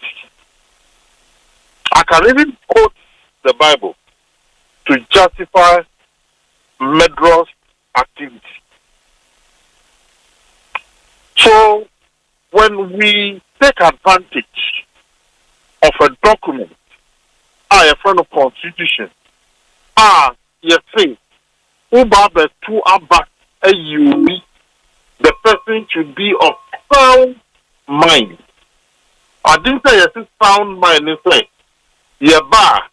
we don't come and handle the constitution capriciously to our advantage. Okay? Yes, it is the president who appoints. But why should always presidents sack people who were there? Did the constitution also tell presidents to say, now you're NPC, from NPC for, who you're NPC, from NPC for, did the constitution also say that? Enti Mr. Kabonu meba from near Wuken enye yen constitution ni mom na was here say near Wuken constitution ni so enimu so say wo ba ne owo ho no hwe say oye NDC ni agya ne ho oye MPP ni agya ne ho anase yinu anase Mr. Kabonu nye yen constitution ni mom na was say mo pre for say yen amende na niema bi enye wo mi enyi mfrim everyone eja. We are people with common sense. We cannot have a perfect constitution any day, anytime. Asempa FM. What about competence? What about professionalism? What about capability? What have we done with public service neutrality? Because you know, over the senior management level, you swear an oath that you will serve any government professionally and you will be neutral in your activities. What about that? You see, it looks as if multi-party democracy is not destroying the public and civil service. And then I hear, and maybe Baba, sir, Aban Sita, the best sister headmasters was second in school for you now. Sir, NDC in Akua, or Pabo MPP headmasters, the NDC headmasters. Now NDC is Luzua, now where's Baba? Now a Pabo. One year to come down to Watchman in a school. What is this? I am appalled the way we run our democracy in this country. But you see, there is something very interesting. Before the removal of Dampari 2 days ago, did you see the drama that was going on social media? A dear drama. What? Maybe what? You didn't read the things that were being written on social media, preparing the ground. Long time before the president removed Dampari. And you see, let us not limit this to Dampari. It is affecting all public sector. And I don't blame only this government. And people for the common position and public relations. No matter for BAT baby. Spokesperson. No matter for BAT baby. Not public servants do that one. No, my young school because you could be young Kofi. They also did it. There are some of the people they brought from the wilderness who are still at workplaces as we speak. But Mr. Kabonu, that training, one year promotion at the home, you're finding your Juma. What is this? But Mr. Kabonu, you can't boom send your walking from Momo baby amuwo Ghana Education Service and PRO for near walking. Near the besi bambo di enumu ni nyina ya de korefi se ye kan no ye kan ye bambo no a very sensitive yi say se mampani bi betena so na nipa no a oda prosi adwuma na no nipa se prison service ni nia ka immigration ni nia kai na oni gidie wo nipa no mu se nipa we mi ginidi metumi ni na ye adwuma. I can rely on say nipa we in terms of mine bambo ne sad eniema no eno no enye different from near wo kan momo dia wo kan obi aya training no professionally one rising through the ranks and the service council are taken through the various ranks. And what we say, he was a good ASC. He was a good this, he was a good that. You say that person will not act professionally. Someone who is a Deputy Director General of Education. Formerly, he was a Regional Director. He was formerly a District Director. Who say Abaya Banting is not going to act professionally. You see, the problem is not with the public service. The problem is with the politicians. The problem is with the politicians. You see, and so every time, every time there is change of government, someone is incompetent. Someone will compromise his position. That is why we have the type of Ghana Education Service where people are paying bribe on daily basis. That is why we have the type of police service where they have people they call party police. That's why you have the type of Ghana Armed Forces where people who are not qualified to be in the Ghana Armed Forces, they are in the Ghana Armed Forces. Because of what we are doing, we have sacrificed professionalism and we have limited it to parochial political interest. That is why we have what we have. In Niawu Kenecha Saudi and Kabenyanka, IGP George Dampare and Tuan Jumaso. Let me say, IGP Dampare. This is Niaku Dampare.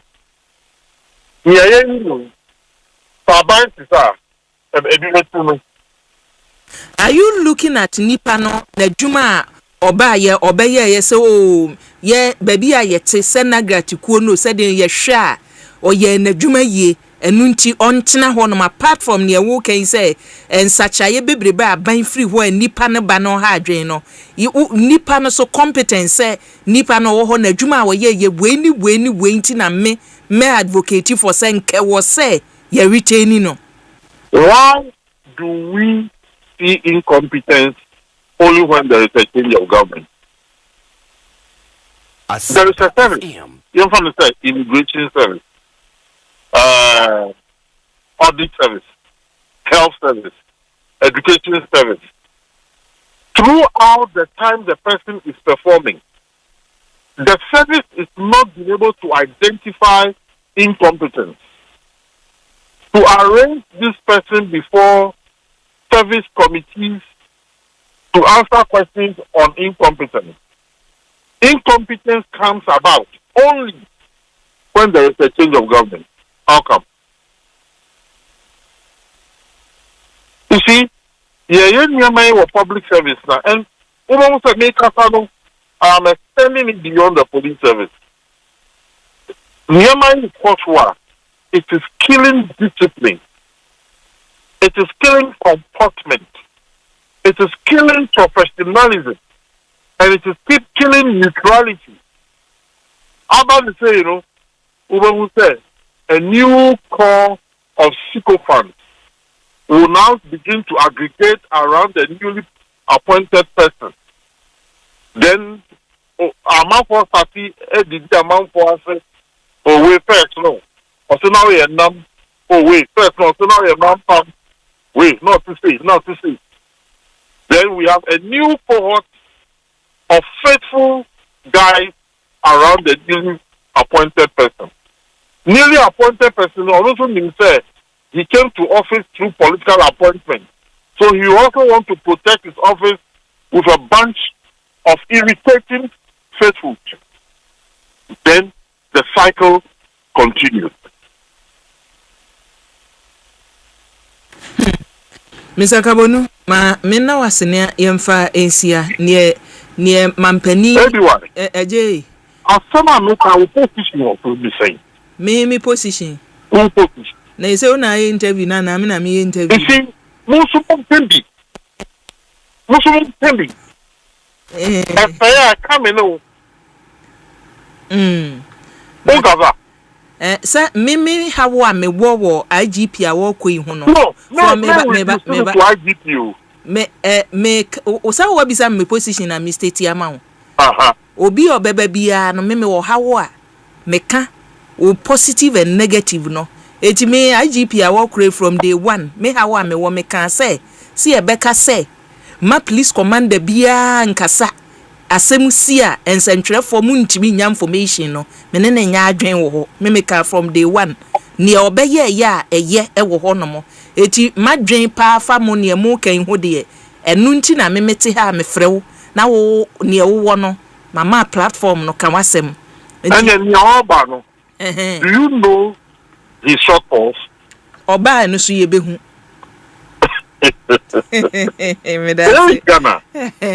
multi-party that we all fought for to enhance our development. Multi-party, Ababeye, Ekuo, so don't have Usum Kuono, Etlu Woman, Etwinting, and then I yeah, that's it. Mr. Kabonu, Abusia, Nagrat Penia would do any Ura Angel Kabonu and Yaneno Attraction and Komono, also Wadrenche Oba Facebook, YouTuber. Na prosini be you who are den pao.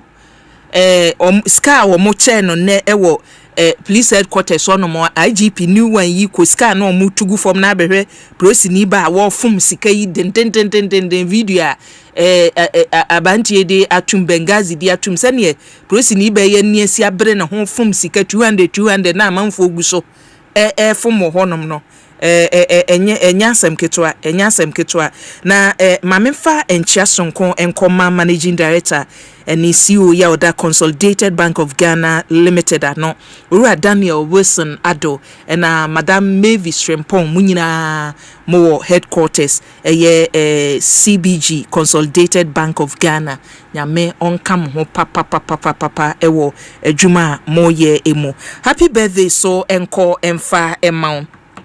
Happy birthday enko emfa emma mamehwe minue adesede ya wode abana yentumi entoaso. Happy birthday enko emfa emma Regina Ejri wo Summer Boy. Happy birthday if you papa eno o ma me ho no mom se men kan cho se yankopon enom na ohrawo na onye okese papa nyame enom Regina o papa eno ma me nu nuanum nyina se men kan cho se yankopon a odom na ohra no onom na ohrawo papa ena happy birthday so enko emfa emma nana ya buadi aka odehye glorious happy birthday enko emfa ma Madam Faustina Ode Madam Faustina Ode ho ena efione NST or water ifa say nana ya buadi aka odehye omsi erade enhrawo da na onye okese nyame enhrawo na teacher Kujo Chepanyine suso o say chese edi entina we prosifo no maninye ohu omo omani agye dodo na no eye omo selfish interest ohu ebi anipa kro no ba bi ogina oje taku oje sempoa ena ye twetwa ntokuru no enti obia da bia meka sa okwa yi ase na amanfo osu a obia wo reason ti a wodi su enu bi nie obia woni nti a wo jubilate obia woni nti a wo jubilate mame ma Greater Accra region na mentinsi amanyofo no so emu mame ntinsi amanyofo no so emu na Anthony Nukpenu NDC Greater Accra Regional Organizer Nukpenu na ne chairman ye kun wo IGP hunu wahu ana kwaku na enye hwa wahu de hu na no mo predendenden no metene nkancho mini abe mama Akua boju ni je so represent boko na appointment no odi na ehefa okay wa appointment na ehefa my appointment on when I send the Ghana nyina da mu konso da konso Greater Accra region organizer na edi na Ghana nyina da konso se mi train no mi share no o share no oni regions bebre na bo share nti Ghana nyina da konso me say uni regions bebre na bo share nti Ghana nyina da konso wahu ana so wa say bibi adine PDS etimi yire ya hondu mu na yentimi mboama enyi because Ghana for the donor na ehwe say e be nia efata ema omakuma so ni eda omakuma so na be nti so betimi atre wo share akọ babufufa ama wabwa unia ebeyi nti ye we are not limited to a space. We are open to the entire country to make sure that the best is done to the expectation of Ghanaians. Many of them are share the appointment of a new IGP and President John Dramani Mahama Krata Ode Abetuja IGP Dr. George Dampare out in no IGP Christian Tete Yohunu ena ebesi no anemu uchi anopai eto saying so if you me that's na machia tie phone na ye na ye dey asida tie ma twedi am for the penso di edu na ye dey asida so ma yera o mampeni John Dramani Mahama na pamfo say omudi ato na mo pa omudi ACC security services say being a new breath of life and new leadership. As far as Omano, I take it decision say, yepe Oman Penifu from Napan for no. So as soon as every sector of governance in the security services, they also need a new breath of life and a new breed of leaders. Omuni amount for no expectation this year. The real reset agenda no on board. Inti Tempeso John Dramani Mama Nyamiapa ni so di edu a oye isisaya edi ishe fufuro ni chepa abaye security sector no yebese nyami kwani nyami ahondi amano inti enura at the end of the day a council of state ema the advice to the president say emra so say so timinya ofufuro a obe kura Ghana police service ni mu no na nyanwa na ni kwan so anu no na bema yedi no abasu yobi a wedi akutu no Ghana police service ni ache or joining police service somewhere in 1985 ekya kwa na mingi say yo and idea owning the police service in and out, and he has a lot to offer to the people of this country. Na me daya meka bebiana ya police na kodu a obuoni ahomasoa ba police ni professionalism a lost no na eyadia na nibi mu na yesuma oman no enti ono so as a commissioner and a deputy IG, I only said this is a disease that has engulfed the Ghana police service. I believe that any Menimiano is not going to wait to make sure he injects efficiency, discipline, and integrity into the Ghana police service. Everybody has some now who can say indiscipline in the police service. Near Manko, you know, everybody has some now walking. Under the leadership of Dr. George Kofi Dampari, the police service lost what is called integrity and professionalism. Dintina o can say Diana nature say police service no integrity and professionalism ne binim sabre no if say bi so e bona ba so won adwuma wo ye mu enne enne wutie bi mu a o enna da ye bo ni din se wokọ no police fo ni bi ahya ase gigiska wa bra sa de ni nyina afiri wono mo na robbery call from langas sote hu dede sote enti wo unchire mu ne se won ye wo kan ho na wo kan nyina no one for me we call anti-armed robbery group. Asempa FM. They were worse than armed robbers in this country. What for me? This a police service, no. For me, be called anti-landardism. Omu ye worse than landard so kuma.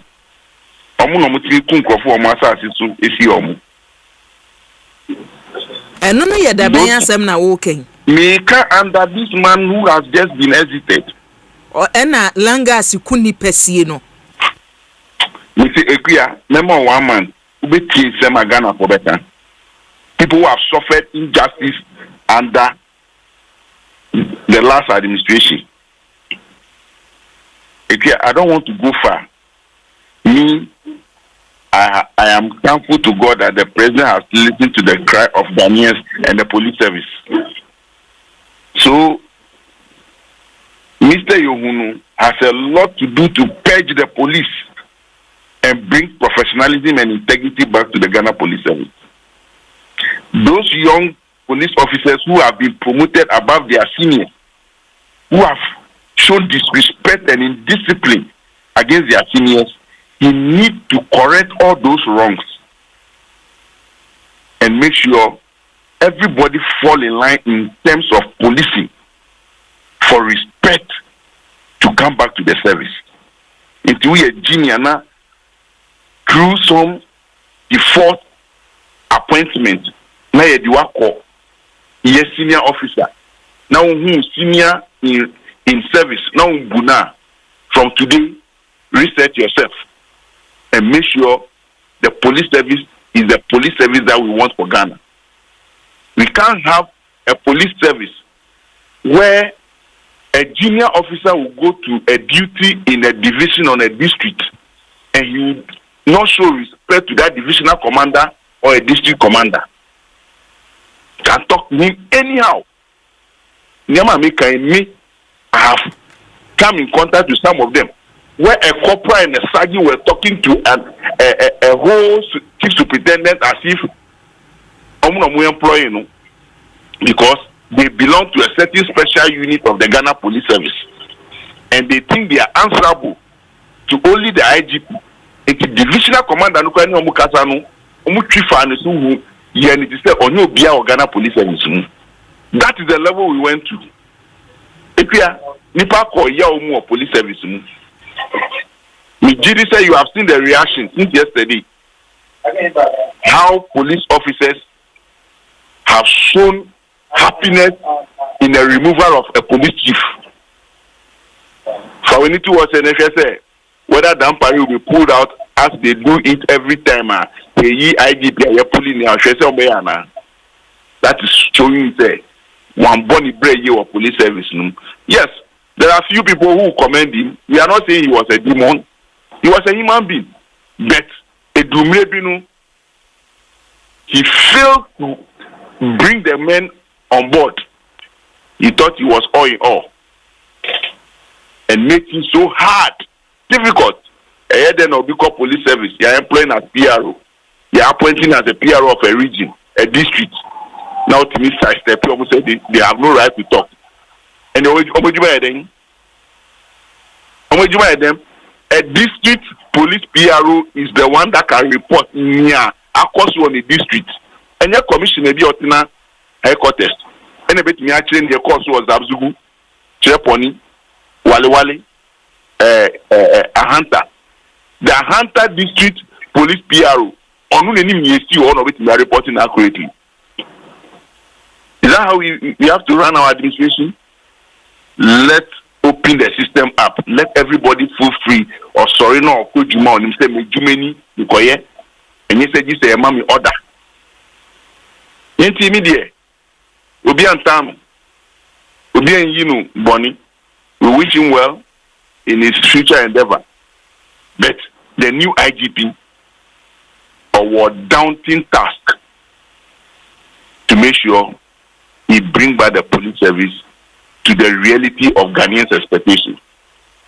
All cases that have been left uninvestigated, he's been charged to go into full realm of investigation to bring justice to the people.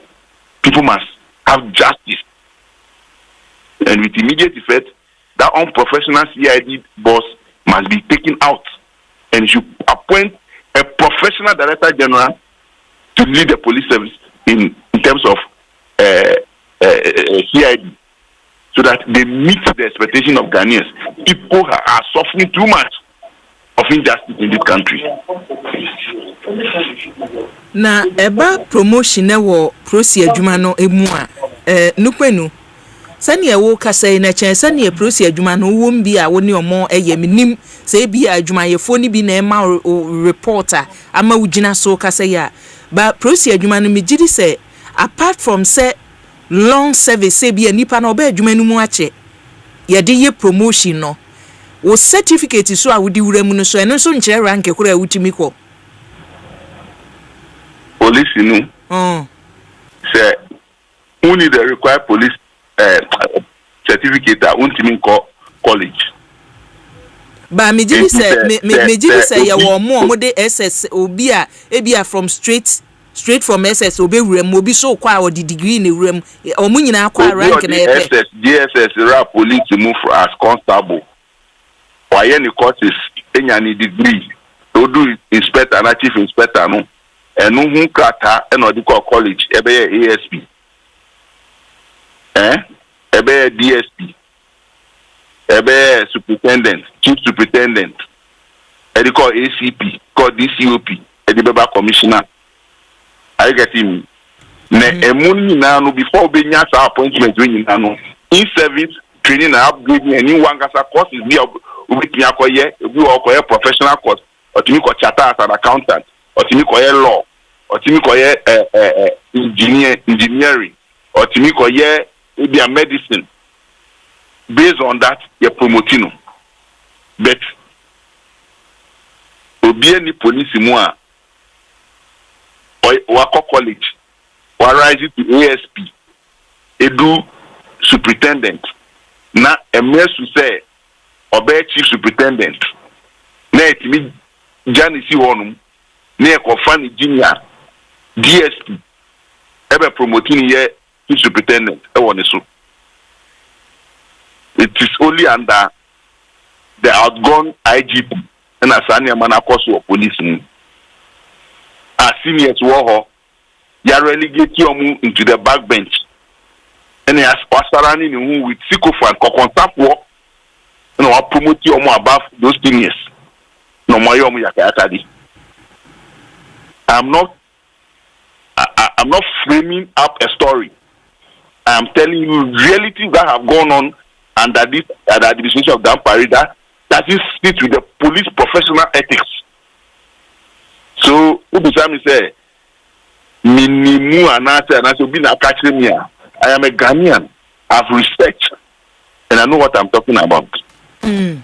Nukwe numa memfa usia na yenhwe prosipania wabei 40 years experience ewo Ghana Police Service mu ne obeye because ono ye hwenim fia ka cafe na ese ne retirement age na so it is a contract ne beba o so this 60 years no obekọ retirement no edu we beto aso why that's it ya mene munye djuma Abusia Anthony Nukpenu ene ne na twetwe nkomo no regional organizer National Democratic Congress Greater Accra Region asem na making Anthony Nukpenu ne na twetwe nkomo no na we die yode aba we die yode aba se Evans o se akua me Ghana metie no se sei bibia anya me nwanwa bio se mpanimfo a woni omo kasai omo bubotokura dampare na wenye no se na sa ne mani nyina wo honom na mampani na ado abreso be chese beto dwa kekese o na IGP e be change no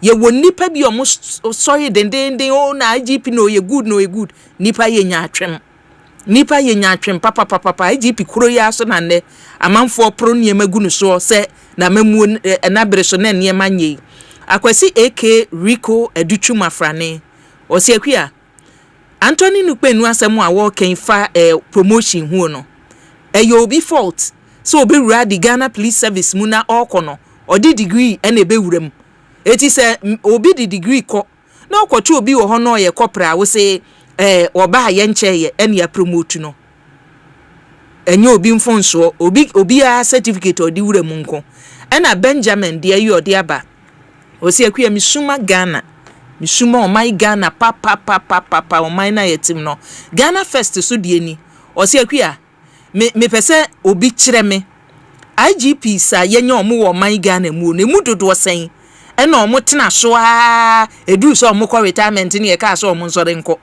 omo mu dodo sen mo de mo nkan ma me na mi hu ni pa dodo a IGPs dodo a omo retire e wa akonwa na omo te so so ma me nkwai medika ka che o se ye free woni a wonim de fa bambo ye no watwetwe nkomo ebi ese ya manyosem no ba ko mienu na che se discussion segment no ye de ahyehye so mini abema Ernesto Usubempa Deputy Communications Officer MPP amanyuko no mu ewo ahoma eso mamene Ernest ntwetwe nkomo na yentoa so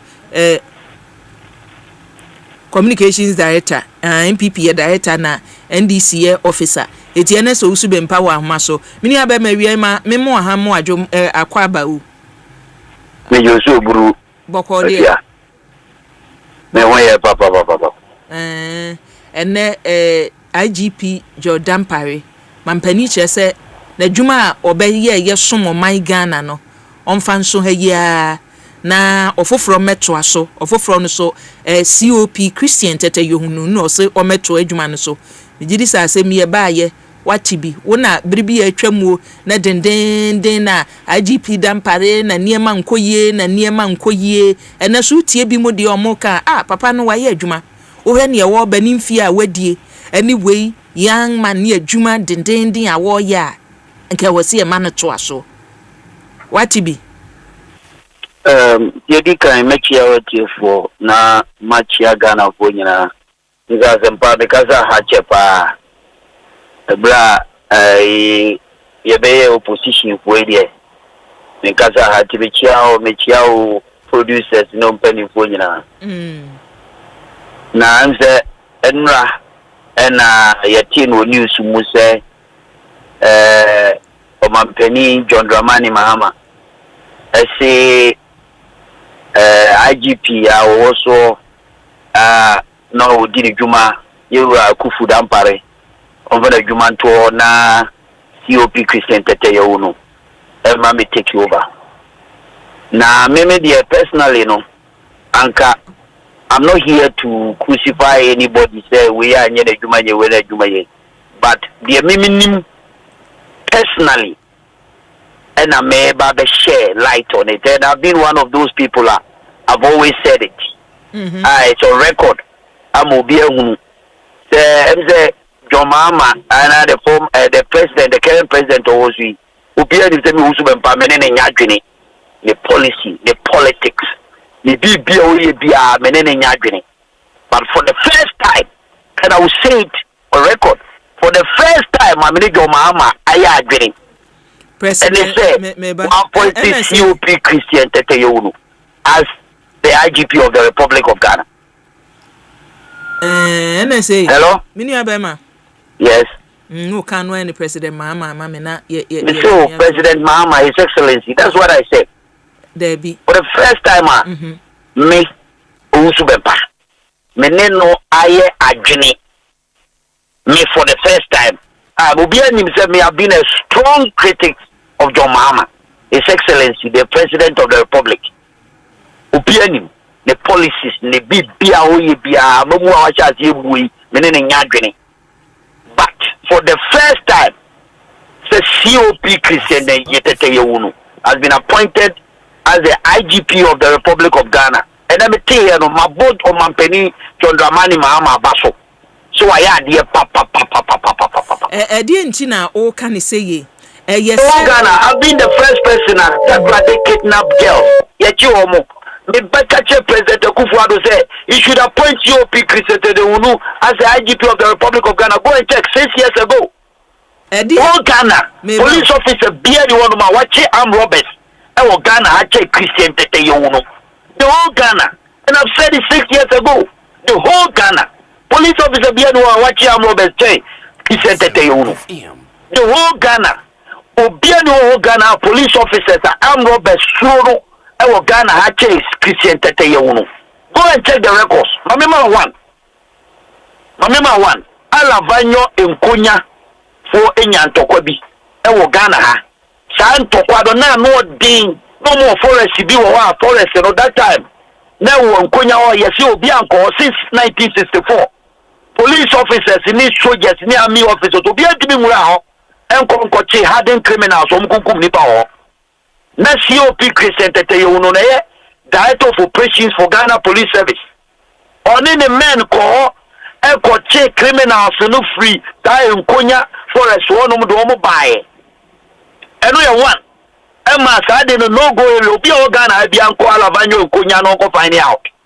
And we are one. May come with the facts. This is not about politics because police service, idea here. Number two, Kobe no hardened criminal. We are tied here on or buy near friend that they sing. I'm Robert Kesiepa Ukuma. Now Kaiser Lebanese Foko Iska or Bank and near Snatch your car. Near Junior, near Cho, a Brantiano tormenting Kofu on car. The whole Accra. Statistics. 2014-2013, it took the able leadership of COP Christian Tete Yauno to arrest these armed robbers and took them to jail. Of course, I want to say that Land Gas, no a Greater Accra Police Commander, 2009. Land Gas is stopping on Kahanum at that time. He was the deputy police commander for Greater Accra region. But we are going to check records, you didn't call police intelligence terrorists be free abrochimem eba Ghana have ebe hide in who Ghana hanoma no ye ISIS ni ano she Ghana how no be any police service obi ahunu COP Chrisete you know you didn't call police intelligence and ultimately Akua no repatriate no free Ghana. And I'm saying this on record. Entina make a choice many president Mahama nyagini. That will be PM. Because I make statistics if you have me no me kurasia me kusa me banchi na friend me na me PU. Kami kuta records na I will give you all the statistics with dates for you to know say this man you are appointing on IGP of the Republic of Ghana no. And the Ghana will be armed robbery will be a thing of the past, and I will say it on authority. This is not politics, and I disagree with President Mahama on his policies. Saudi Ghana, nyoma oya enkoye o shase nyina ye huru nyoma bebre enkoye yebeka ho asema yeba be sino kosuye. But for the first time many President Mahama me and the many President Mahama ya adwene so we appointed IGP Christian Teteyonu as the IGP of the Republic of Ghana.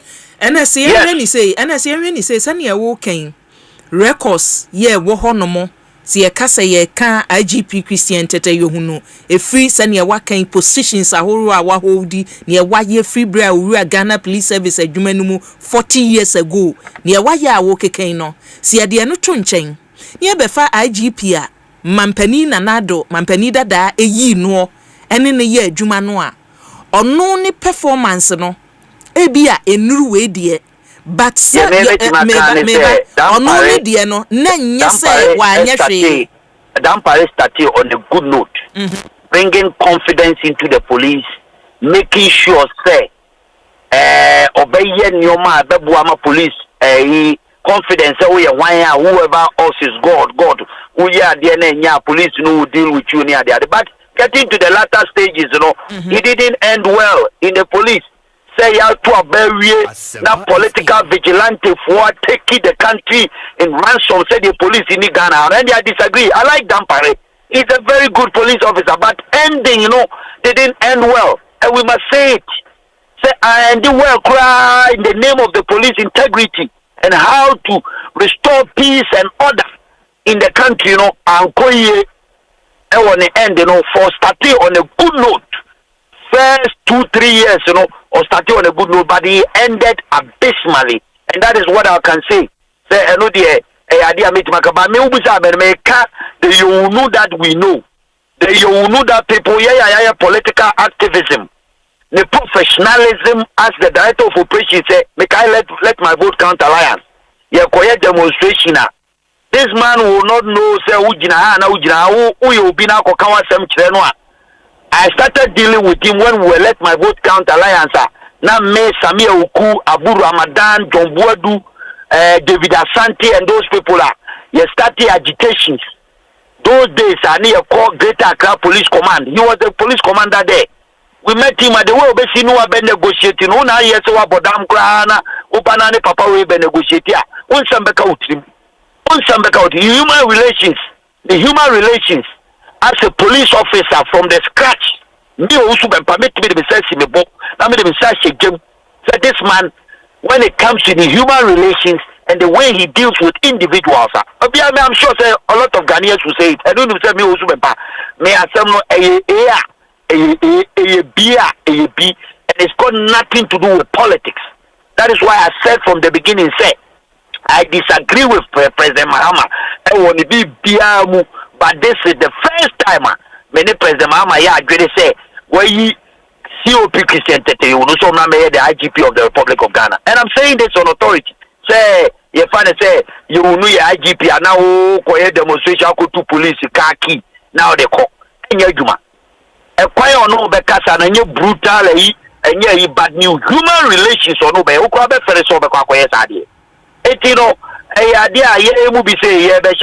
demonstration. Now, if you have such a police officer there who will restore public confidence, obey making sure say abide no protection because now demonstration no yes peace in protection because no my Ghana and you have a camp is the best thing to do, and I think say with the President Mahama Baso So what to me such a man as the IGP of the Republic of Ghana? You. And as mammy for his Sani, I can say, oh, could a kusa or no. As well, make no, for the first time, no, I will give you the statistics of what the IGP be about Ghana be maybe that kind of research a year, my year about every IGP of the Republic of Ghana from Peter Namfuri, Patrick Kwati Champo, Edeba, Bakuyoka when we finish the Madam Fui, no NDC time, no, you know tema police command. Edeba Bakuyoka we ansana Opongwenu and Bakuyoka Omina Refu Mudino. I will just give you all of them. Your Omina profile, any records, any achievements. Also make on top of my head. No, I'm telling you, your background and what he has done in terms of policing. When you say you statistics are there. Almost security experts. They don't have these statistics. On top of my head, now I'll provide you all this evidence at the right time. Member studio, I'll give you the statistics for you to know. Say the whole Ghana, and I'll retrieve the whole Ghana police officer. Be anyone, what police service? What armed robbers? Christian Tete Unu. Ebi afe no before for the bar. Or no bet machi armed robbers. There's nobody, not even Kofi Boakyewaa can compare himself to. You know when it comes to armed robbers, Yachi or more Ghana. You know is number one. Yo, when it comes to armed robbery. Mamina was honest. Mamina was an for see a queer near why. A queer medas in the Yes, yeah, that's it. Yes, yeah, that's it. Ernest Kofi Owusu Bimpa ena yatenen kano. Na ya waje adwenche yi odi aba o se kwa unim former IGP Dampare the problem ne say he was very popular among the public no but so within the police service among from penasem kura samum yo na adazoa ba Ebenezer ne de yi odi aba o se kwa mehwe Ekosiisen from Gomoasimdofo ene oba amanfo abiemu a yetie mo papa nyame enka mo ho on council ho no pap de ayode aba no pap de ayode aba o se ekwe Ghana nkasa no Ghana sane yesuban esi etie no bibia yebeka ho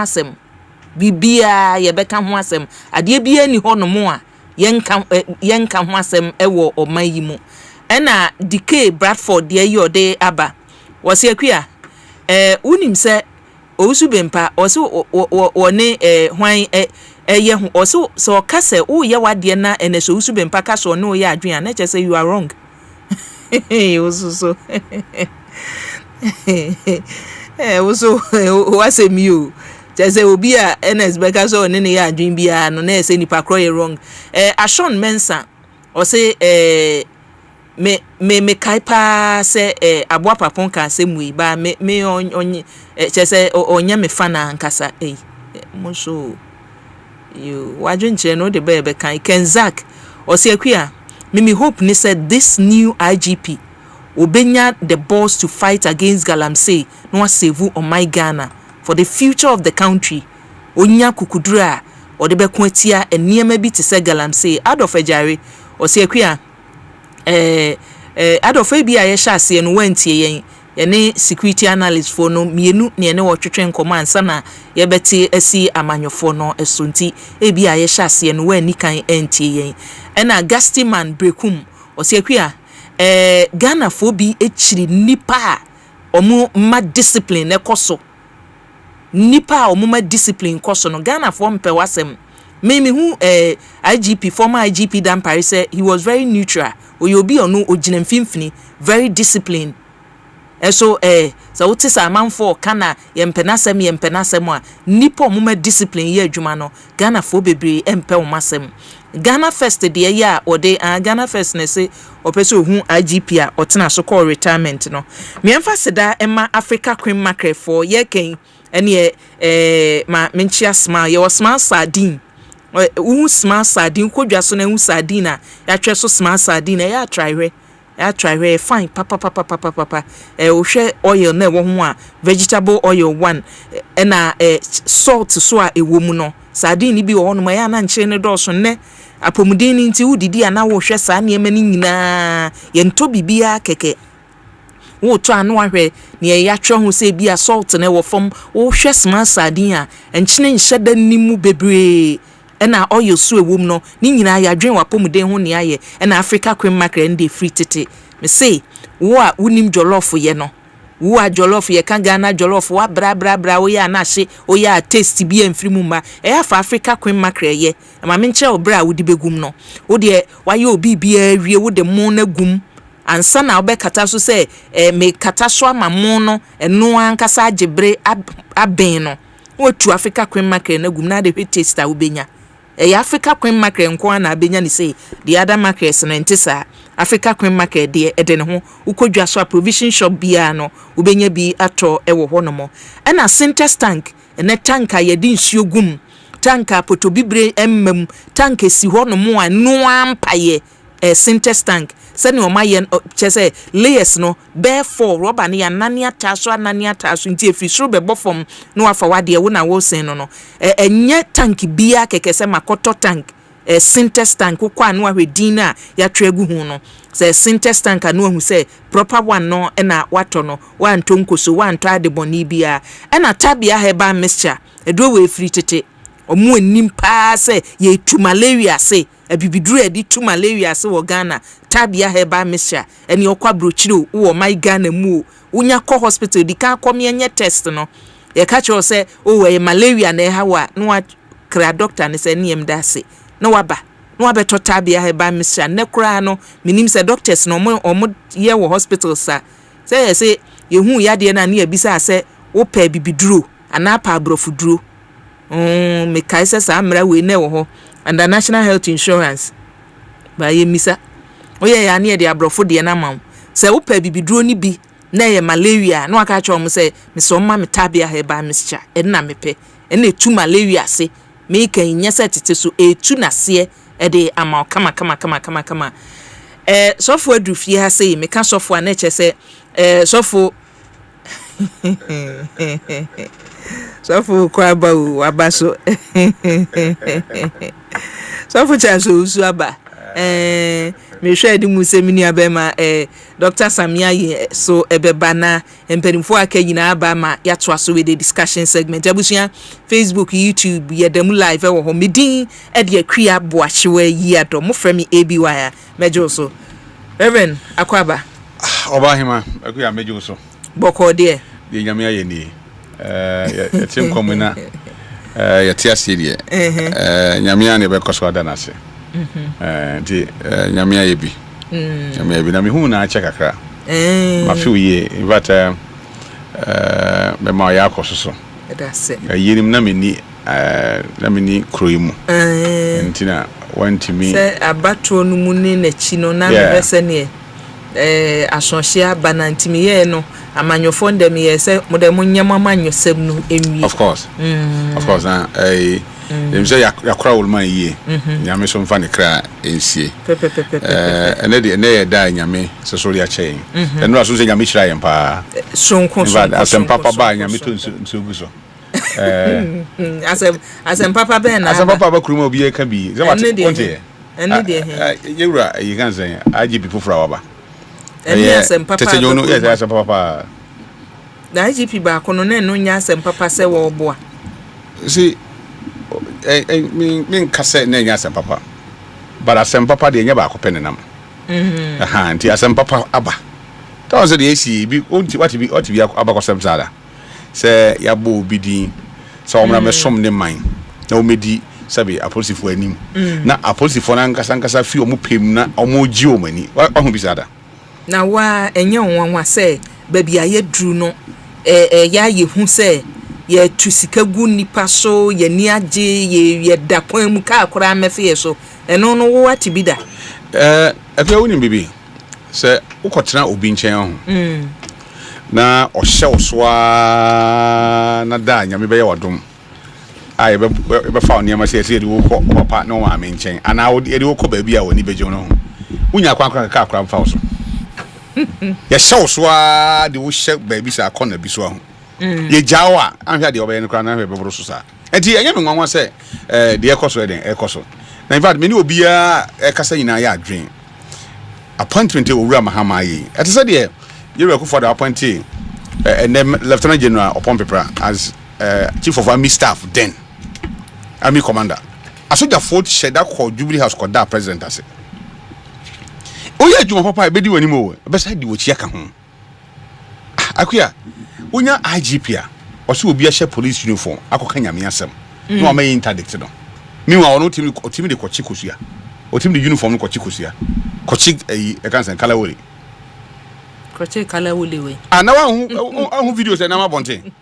Ana wo chikale we bonte so chikusu yina. Ebisa se we chibo mu ni hwan wan na wa hu bi da.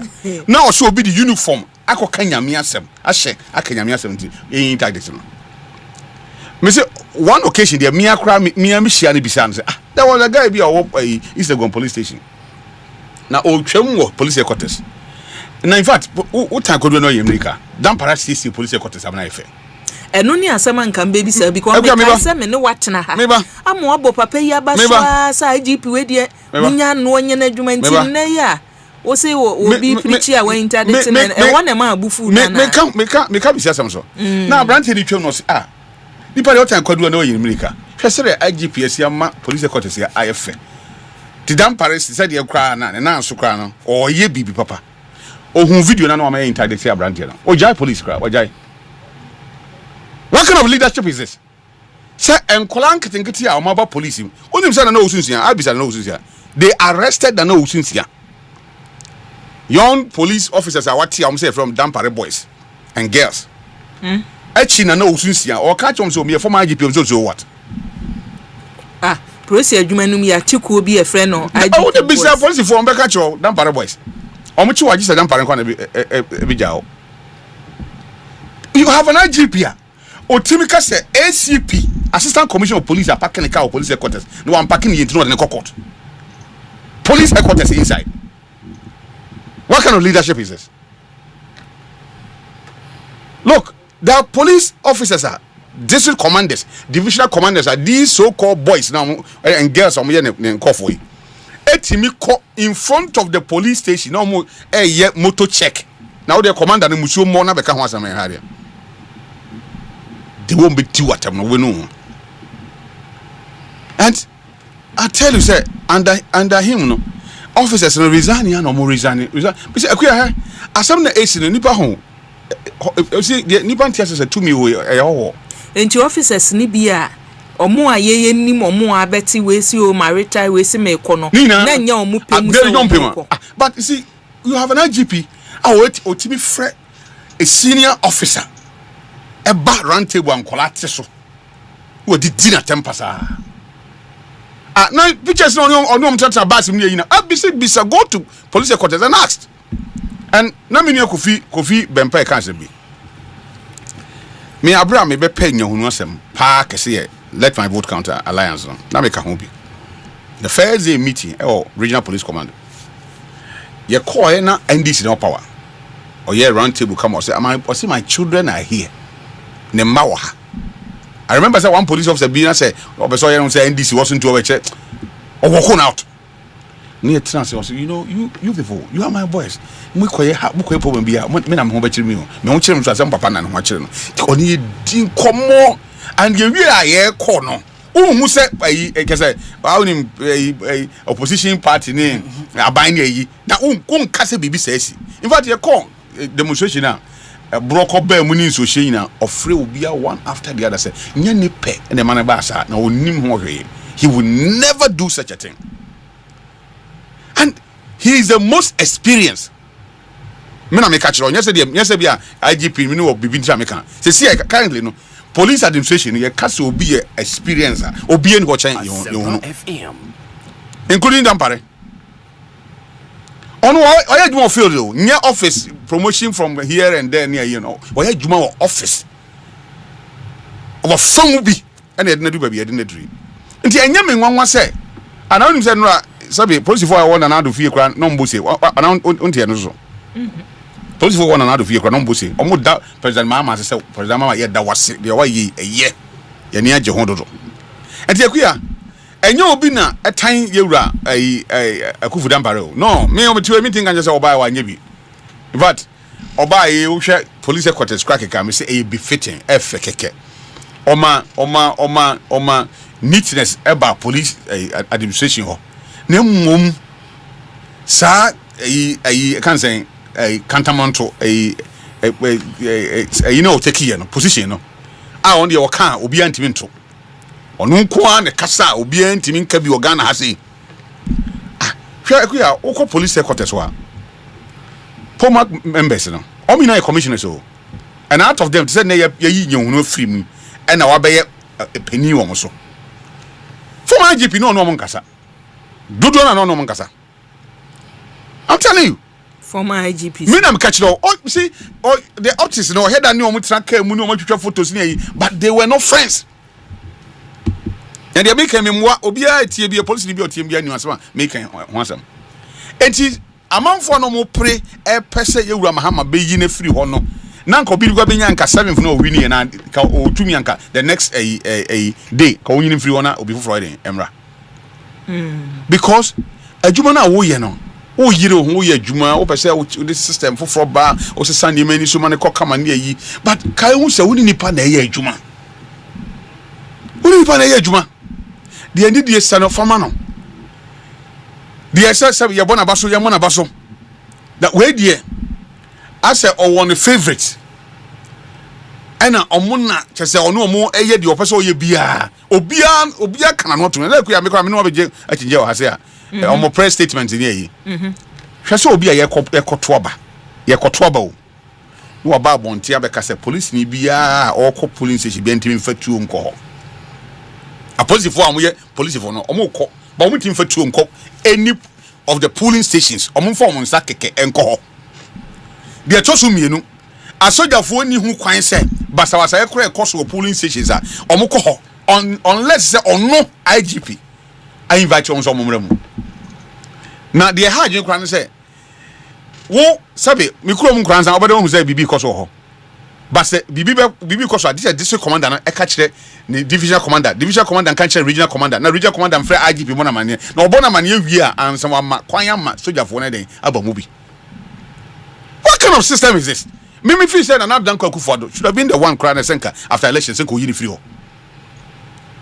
Because wa fairly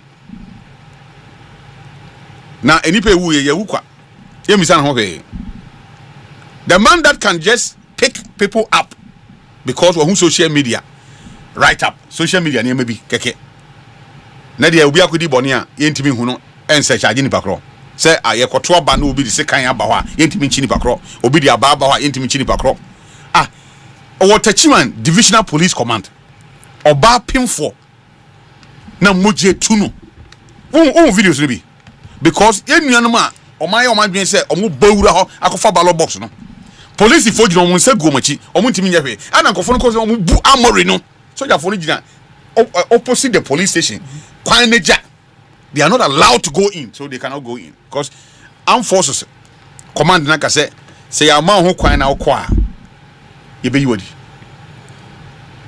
enti edu ba bi no Martin James Akosa local government minister then MC of Techima municipality any some other electoral officers no you don't akoshe sabi ajanan so and na chire soldier for the amokas ekwakoyi o mafiri ho because someone has said say obi a obi antimi nkuratu soldier for mmem na minim se na nka obekọ Ghana ha nyina akọhẹ abato na yeto no so ye beba betwa nti akọ beto so nti nya honu de ye mana kwa aba ye da nyame ase se nya honu aba minim se confidence na side den aba back na police fo be gina mo na so eno anadwo minam checkpoint ye beba betwa so because Richard Love e wo question ma ono ne wo nya adwen se akua I think say enenke wo se Reverend Eric Hughes ne ho because e ba Reverend baby a wo gina ne sumu eni baby a wo free bar IGP we enya de so betimi aye fair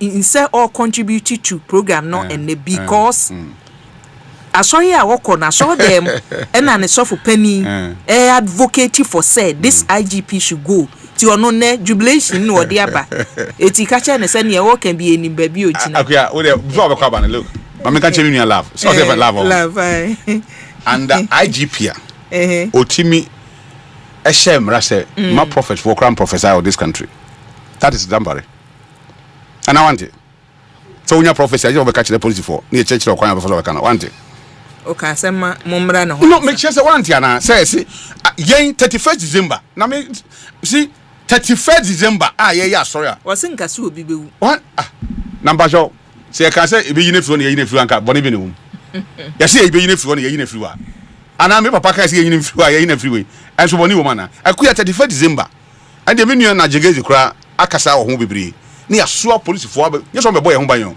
but on ba intimidate the man of God say on shenkom IGP Dambare na make am because about the calling is he's a prophet and ye nya IGP na fe de o ka che nyankopon se menya me nkasa nkire na ma biem nti bi love or be you kon hot how de kwa me nyanko ho me kasa me ko ha aka ogu ku gina field ni sabe gu ni tiesu but enya me ni asem ti me pese be say as bia me time no and me time no because me Christian is and dey me nya but the only thing woman say ye da woman peni John Dramani Mahama ase say where you be a Ghana for nyina akoma pedodo na any policy for dodo na akoma so den epe na me say be boa ma security den akoyi o man me da say ma memfanto atiefo anim se radio fosu udumu ewo fosu na esasim fosu asem na mekan yedam live ewo ho ne affiliate stations ahoro ne afredamo osiakua yedam live ewo ho no mo na krata aba meka se ya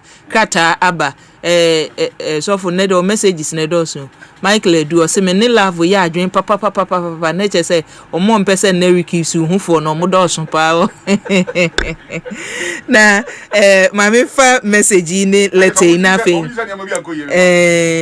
doc mame mo akwaba asana metwa no boko de obadi adomenti abusuani a wati wunim se fiada utai eti sani we wo ha Dr. Sami aye ewo mampani atena ye mpanimfo ekasa mampani no doc eka ho ene doc e wo fie ha na Reverend Charles Owususo e wo fie ha doc meda semenu aba anopei anase wi awe de nchia kese pa be kwama the tifo nyina say I don't know, some mention same feed Dampare and I say we general remarks. No, we the TTT and ya three one by na be kan je gumankasa. Dodo na Ghana for dodo na any aje. Ghana sika samon toto ya e course within the week. A finance minister and budget reading a course. O share various allocation a comma very strategic agencies and I say entities of Ghana dodo na any aje. Particularly a betting taxa. Your papa is excellency through the finance minister. Free ho, levy, 1%, 1.5% emission tax and all that. Idea energy kese paba. Abeka we ho. Abeka we. Na me de main way munti IGP de ani tia wana ye nkomra. Oh, IGP de ani de I don't think say there's an issue with it because first of all President Mahama or them run a yejuma and na Ghana mraso especially a constitution no and no ne emra kunini a e boy ho ban the president cannot do anything without recourse to Ghanaian constitution now she Ghana mra kunini mu a o hwe article 202 1 and 3 a me kan one a chere say the Inspector General of Police shall be appointed by the President, acting in consultation with Council of State. That is one. Okay, three. Now say, subject to the provision of this Constitution, the power to appoint persons to hold or to act in an office in the police service shall vest in the President, acting in accordance with the advice of the Police Council. The TN say, President, so about point to be inherent in that power. Is the same power to dismiss or disappoint. Na the M1 ne the poor ne conversations are so because ya pamo and I say yes dampare nko pension. I don't understand because this is not the first time an IGPB echo. Sir President Kufuor buy oyi ye papa kudalo. Yeah. Professor Mills buy oyi ye papa Professor Mills so eyi Patrick Echampo and Anya Sanity. Exactly. So why is it that Adena aye case gidigidia Obia my nya ho twabre kra aye to say the BBNC the appointment of IGP no aye there one bia AC Okroma, or is it because it's dampare? Because when people say na Dr. Kufu dampare or competent, are they suggesting say ye papa you know you incompetent na? Ba wunyi ni se ne ye bi mu so nwanwa no be se mampani nanado ye to abanum ye beto abanum na huhu ye beyi no na mo am nkrofo yi bi from parliament impo da bi en wose yi no sane omo so gina ye no da bi eno so ka ho eno da bi president Mahama oba ye no nko peso yi IGP dampare anka on the 7th of January no be yi no president Mahama ba se no ni IGP dampare ye adwuma o ma no tax se nkrofo aye ku om during the 2020 election nipa 80 omo wu ye no onye mu hwehwe mu because that president Mahama person ne ye adwuma. If at any point in time say President Mahama because of the vision e be o Ghana Police Service or join say nipa obetimi na ye adwuma pa ye ho no eno nti no on say IGP na onfa ya papa ye ho no mra as IGP ma ye adwuma if it is consistent with honor president vision for Ghana Police Service. I don't think say President Mahama obu mra and I don't see anything wrong with it because you are changing IGPs over the years. What I'm surprised about is how some people got to know say yeah be changes in the Ghana Police Service 2 days before Salete no Omako Jina Court say they are injuncting the president from appointing IGP when over the years IGPs have always been appointed by the president. When you do that, it gives credence to other people and some more kafa IGP no. Because that's the internal dealings be koso wako hu nkofo bi echi na waye hu dua broni ohun tedu echi bi na wo manipulating nkofo menka asasa na esi o but say dey akra na before president be bibi no obobo na mane yes enti so obi tia na kase nese wa na e bia wakoko kan cha amafo no mo. I'm not saying that is the official position but say bibi sa akosi a na akoye te say ona machire anoma akono ne kono ko enso na gya no akohunu ani no aba ekira aba na afo abesu say obi abeburu nso na ni o ete say de amanfo bebre ete say de menhu salete no e bia be kan ma meti ye be kwa ba ye ba ne ye de start ye wo de mama no si ete say de amanfo bi kasa na ne ma bi koso Ghana Police Service na enkoye me I'm not privy to it because me follows our conversation, but the fundamental point I also Ghana Nibiati and say His Excellency the President. He is perhaps one of the most experienced persons in our Ghanaian politics. About power 4 years, a co-position 8 years, Asamba. Osha Niema Oye naturally say experience was true. He knows what he's doing. And IGP Dampare must not do anything wrong before he is removed. Constitution naturally say at any point in time a president doing say the vision for an institution, example the Ghana Police Service, is consistent with Obi's style of leadership. The president has the opportunity, of course, the president has that leeway in the constitution to appoint an IGP up, and ne Mijana Hobi na president. Eso in the Papa Christian Tete nyo yohunu enti we asembi eni ho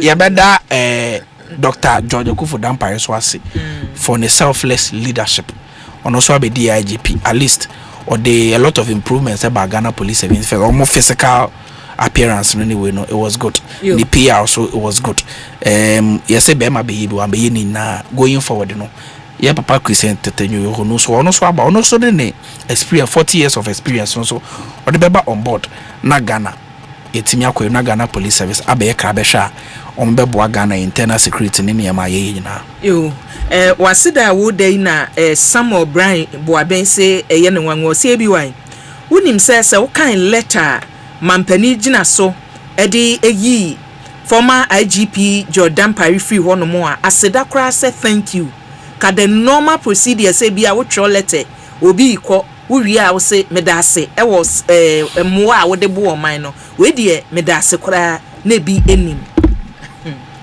ono a tro ne reply de aba eti ye kwa aba na reply no abusia ye twe ho aba sesi a ye ba letter a free former IGP hono aba efa enei ne retirement a okọ ho no e ba sesi a ne de aba beto aso Ekosiise se dwuma de esu ni Asempa 94.7 FM ye ba beto aso Choco toothpaste na me de twitwi me se. E ma me confidence. The money nyina. Se wusia ama na me si fitai go so na me sre a. E ya wanwanwa hu. Me de Kel Choco toothpaste. E ne twitwi me se. Obo ade nipa e wo bidie mu no. Enye de aye Kel Choco toothpaste. E boy sen ho ban. E free mowa e boy sin mu tokro. E se ahye. E ne numunka. Sure se. Amani Kel Choco toothpaste so nie. Yet center for. Me de ma Kel Choco toothpaste atubu. Me use na no pa ya na dwa me koda no e ma me sinye fita confidence level kwasro entibi na ma na me sita tutu ni nyina guso enkane no ania ma me num di bidie twitwiri yense no asaya bebie mu bidie wo Kel Choco toothpaste mu no e ma sinye fita e ma na hoden ne sayi nka bia ma wonum ye hwam enunti mu amonom cafe wine any tobacco e kamo seso no aba ma mo Kel Choco toothpaste sankofa yenchi Kel happy smile FDA aje edwedin krato ya tomo Season 2 abo Abelland the same bam real life stories real life struggles kasano ye more season 2 is more heated join our host Dr. Laiki and Akosia Boaje as guest share topics showing every Thursday and Friday 9 p.m. from 2nd January who finds Daddy Joe's hidden treasure why all the mystery find out in the reloaded season 2 of Accra Stay by Plan showing from 3rd January every Friday at 8:30 p.m. Tune in to Akua Magic on DSTV channel 150 and GoTV channel 102 to experience all the drama and suspense. Akua Magic, Ghana's most loved storyteller. Deep pepper preco, not deep preco. Africa Queen Tea, say dear, what's the African Queen mackerel yase papa? Now why non pay the pa? You are what you eat oh. And this a wo to mackerel I we duania. Now what to papa no preko? African Queen mackerel. Now we chawe no keke. No pankwa. Mikuno say, oh sorry ate. Oh see fua, me say honey. Oh say happy your love. Mommy queen, happy stew. Give me my that means so much say. Okay. Yes, African Queen mackerel dear. Now pound one necessary. Tomato sauce papa be so neguhu. And this a what ye dia no. And make your taste ye extra oh. Top papa no prepo. African Queen mackerel. Show no mukeke. Now pound one. Every year I didn't have to yet. Upgrades are nice, but stepping up is woohoo! Because when you upgrade with GoTV, we'll step you up to the next package. Upgrade today to get more than more with Step Up, where if you're on GoTV Plus and upgrade to GoTV Max, you'll get even more with GoTV Super. Get big value, get big entertainment, get stepped up to even more with GoTV. Upgrade today on the My GoTV app or visit GoTVAfrica.com. Terms and conditions apply. Offer ends 31 March 2025.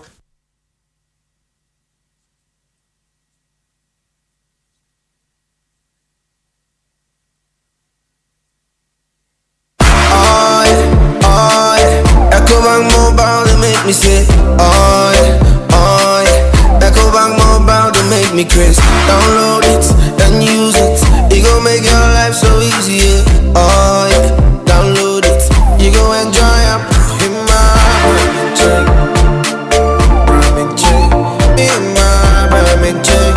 Come make a download them for you. Cause you can pay bills, you can buy credit, you can pay school fees, even just tight with the Apple. Echo Bank Apple.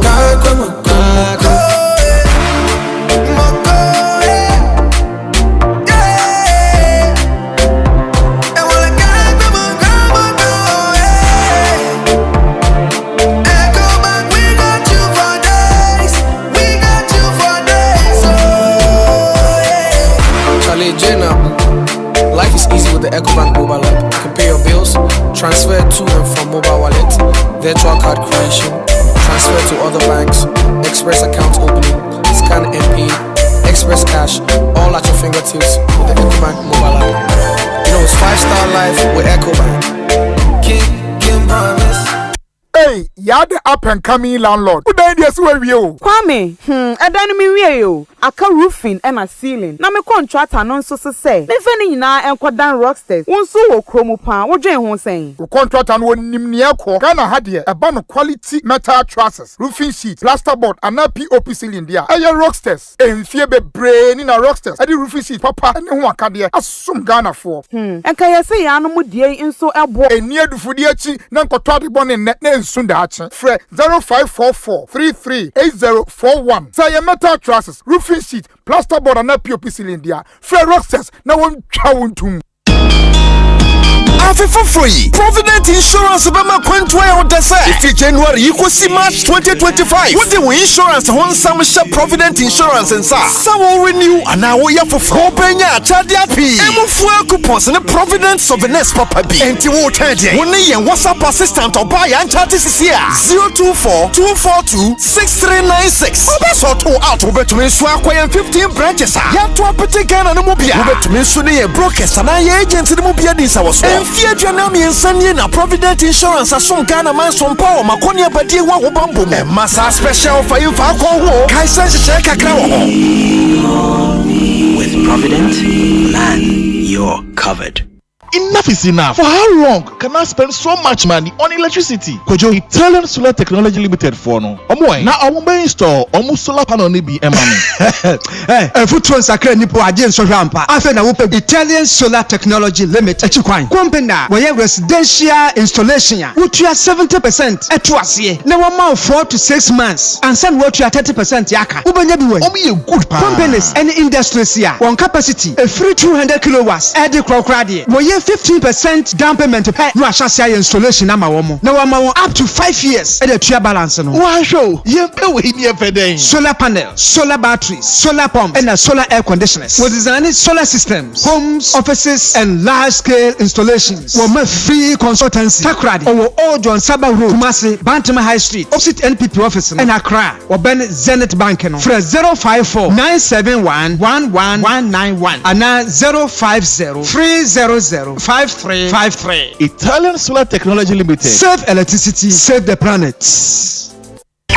I got a feeling. Hey, Shamikano. Hey, oh dear, oh yeah, guy, what's it? Now, Miss Mediano, neat, and a brightness in this way is super. Now, can you chamber be a scratch in I would be? Krenima, Kancha. That's where I scratch you. Oh dear, Jai, me penny Chinisa, come on. At A to Z Auto Servicing Limited, we feel the smallest scratch or dent on your car a major disaster. With A to Z Body Works and Special Auto Spray, we make your car even more special with interior detailing and polishing. Darling, I'm doing How dear bang. A to Z Auto Servicing Limited, your one-stop shop for all your auto needs. 0240-202-828.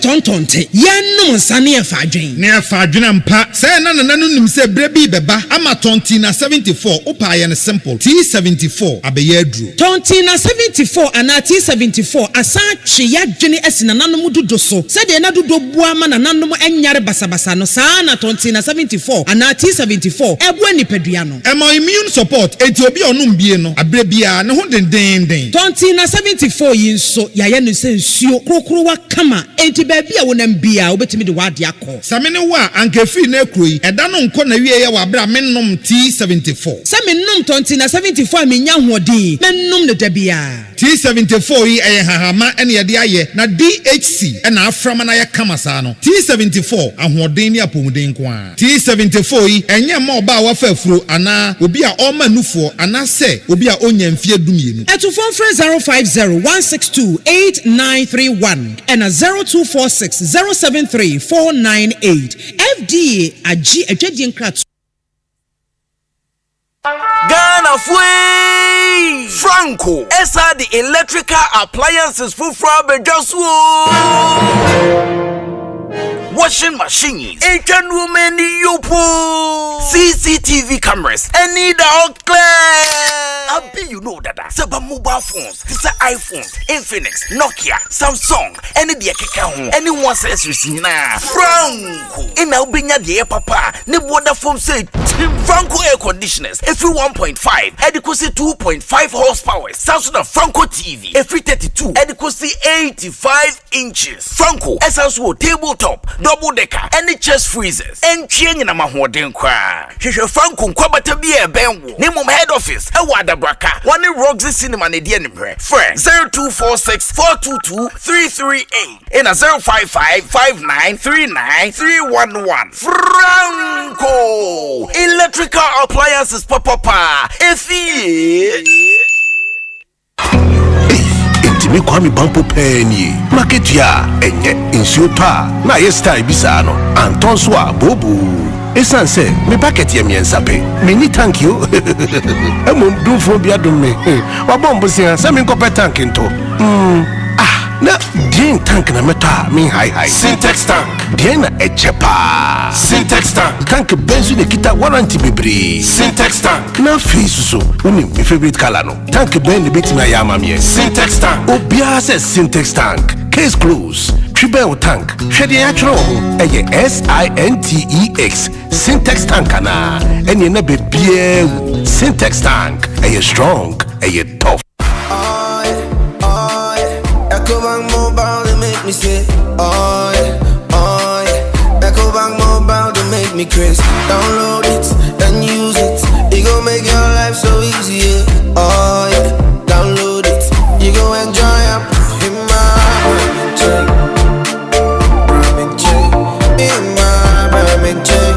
Come make a download them for you. Cause you can pay bills, you can buy credit, you can pay school fees, even just tight with the Apple. Ecobank Apple.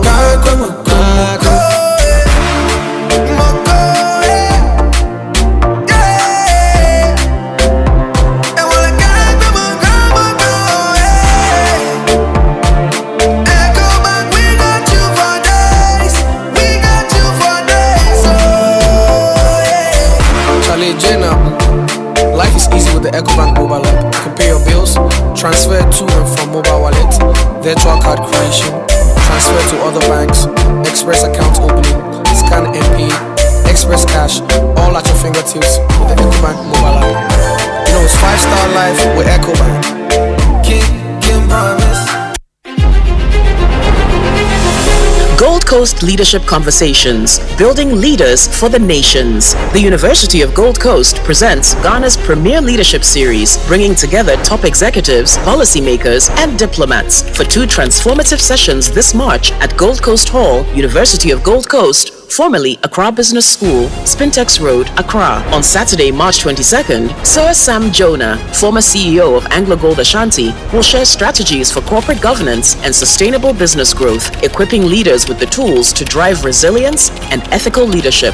Then, on Saturday, March 29th, the Honorable Shirley Ayoko-Botry, Secretary General of the Commonwealth, will explore how international partnerships can accelerate Ghana's economic development. This event is free and provides a unique opportunity to engage with industry pioneers, connect with peers, and gain real-world solutions to today's leadership challenges. Seats are limited. Register now at www.ugc.edu.gh/event or contact Charles Can at 026-050-0444. Media partners are Joy News, Joy 99.7 FM, Love FM, Adum 106.3 FM, Inshira FM, Joy Prime, Joy Online, Adum Online, Adum TV, Hits FM, and Asempa 94.7 FM. Gold Coast Leadership Conversations, March 2025, Building Leaders for the Nations. Upgrades are nice, but stepping up is woohoo! Because when you upgrade with GoTV, we'll step you up to the next package. Upgrade today to get more than more with Step Up, where if you're on GoTV Plus and upgrade to GoTV Max, you'll get even more with GoTV Super. Get big value, get big entertainment, get stepped up to even more with GoTV. Upgrade today on the My GoTV app or visit GoTVAfrica.com. Terms and conditions apply. Offer ends 31 March 2025. na science dia kese aga na fodi o power jet battery hono ye no kware efisa meto mekai ma sesa battery be ye de wo ko sesa me discover power jet battery what mekai nya me si kwa mu bi me ni battery issue to kwanta pa ye enti sese de me power jet battery ambassador mi mo na nkrofo ka kwa so ma me jump o mo de na makamfo power jet battery mo hu se battery mu gwa hodo power jet car battery the Roxin Ventures na ko fa ba omo Shalom Sport runabout wo community 18 Sprinters Road Felmo 0208090789 and 0242314774 obenye bi so ashama ko na so Opportunity Enterprise afi battery shop bi e waboso kan kuma se kwa mechoba Enterprise pampa so na battery shop bi e waso me mazin amakom Macro Junction efika so akọ Winneba Junction Swedro Magazine takwa de Asempa bia Power Jet Battery Day Power Jet Car Batteries on put that day. Kanino na kwanya mefa so age sika frɛ amanone no eja me adwendwen pii na afempo menye me yonko bi nni biom sɛ ampawa mane me sika menso me bisa me yonko bi na ɔka kyerɛ me sɛ na ne yire nso saa kosi sɛ ɔhyɛ age amanone sika fa CBG oyiwa CBG na meje amanone sika o ɛyɛ simple menye ne ntem wonte o sika bia na bambɔ nso wɔ ho anokwa asetene mo ayɛ kama I'm found the baby our dog for Wiasimu and Mamu Temu Wari. Consolidated Bank Ghana for money transfer services no. We bet to me.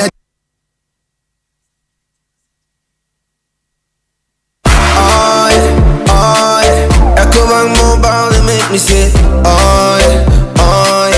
Ecobank Mobile they make me crazy. Download it and use it. It gon' make your life so easy. Oh yeah. Download it. You gon' enjoy it.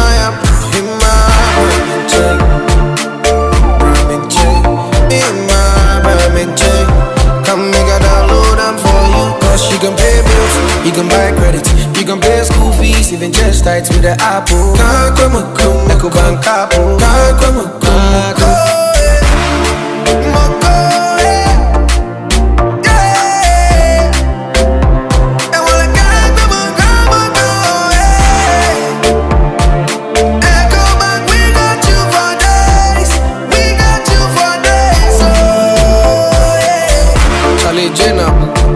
Life is easy with the Ecobank mobile app. You can pay your bills, transfer to and from mobile wallet, virtual card creation, transfer to other banks, express account opening, scan and pay, express cash, all at your fingertips with the Ecobank mobile app. You know it's 5-star life with Ecobank. King promise. Kanino na kwanya mefa so age sika frɛ amanone no eja me adwendwen pii na afempo menye me yonko bi nni biom sɛ ampawa mane me sika menso me bisa me yonko bi na ɔka kyerɛ me sɛ na ne yire nso saa kosi sɛ ɔhyɛ age amanone sika fa CBG oyiwa CBG na meje amanone sika o ɛyɛ simple menye ne ntem wonte o sika bia na bambɔ nso wɔ ho anokwa asetene mo ayɛ kama I'm found the baby our dog for Wiasimu and Mamu Temu Wari. Consolidated Bank Ghana for money transfer services no. We bet to me a Jessica every amanone in terms so our how be animu. Say a MoneyGram, Western Union, Pay Angel, Transfast, Unity Link, RIA, Remit, Funes, Tap Send, Anal Therapy. Jiwamano Nisikano, Abreni Abribian Temso was CBG Kwabata Bia Benwo. Akua Baba Hotumu. CBG, we stand with you.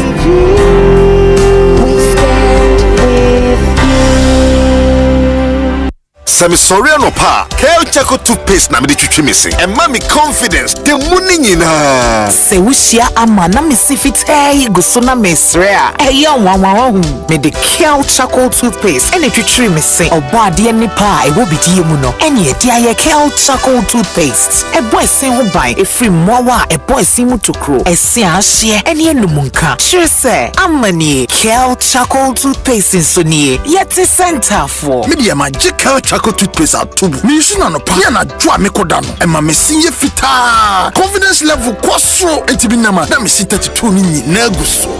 Enkane no ane ma me num di bidie twitwiri yense no. Asaya bebie mu o. Bidie wo Kel Chaco toothpaste mu no. E ma sinye fita. E ma na hoden. Ne sayi nka bia. Mo wonum ye hwam. Enunti mo amonom coffee, wine, any tobacco e kamo seso no. Abama mo Kel Chaco toothpaste. Sankofa yenchi. Kel, happy smile. FDA aje edwedin krato ya tomo. yɛbɛyɛ medical tourist destination. If you on pebia, yɛbɛboa almost a bambo a yɛde bambo bɛ. Abatoa no ɔden ɛna ɛkɔ so. Amanfoɔ ɛbɛto aba ɛyɛ kandifoɔ na afei kandifoɔ no isi ato ne din. I have the singular honor as the returning officer to declare His Excellency John Dramani Mahama as the winner of the 2024 presidential election. Deɛ wɔde nkunim no ɔfa bibia. Nanso ɛyɛ amanyɔfo san kɔ wɔn akyi ekotie deɛ ɔmanfoɔ ɛto aba ma wɔn no. Ɛkyerɛ nim sɛ wɔn ɛbɛhunu anaa. Akɔ market ɛnyɛ ɔmontumi nsi ma Blekumanov. Na ɔmanfoɔ no so nyɛ akwanya bi ɛne abanmufoɔ no edi nkɔmɔ ɛkyerɛ wɔn nsɛm bi a ɛda wɔn akoma so a ɛwɔ so wɔn yɛ ho adwuma ma wɔn ana. Wei ɛne deɛ di kan koraa yɛ ebi ebisi ɛyɛ CDD Ghana Citizen Expectation dwumadi a wɔn de kɔ Ghana afana nyinaa ɛdi agye ɔmanfoɔ nsusuya ne wɔn adwene ɛfa aban a ɔwɔ soɔ na mu wi a wɔn akeka ne nyinaa.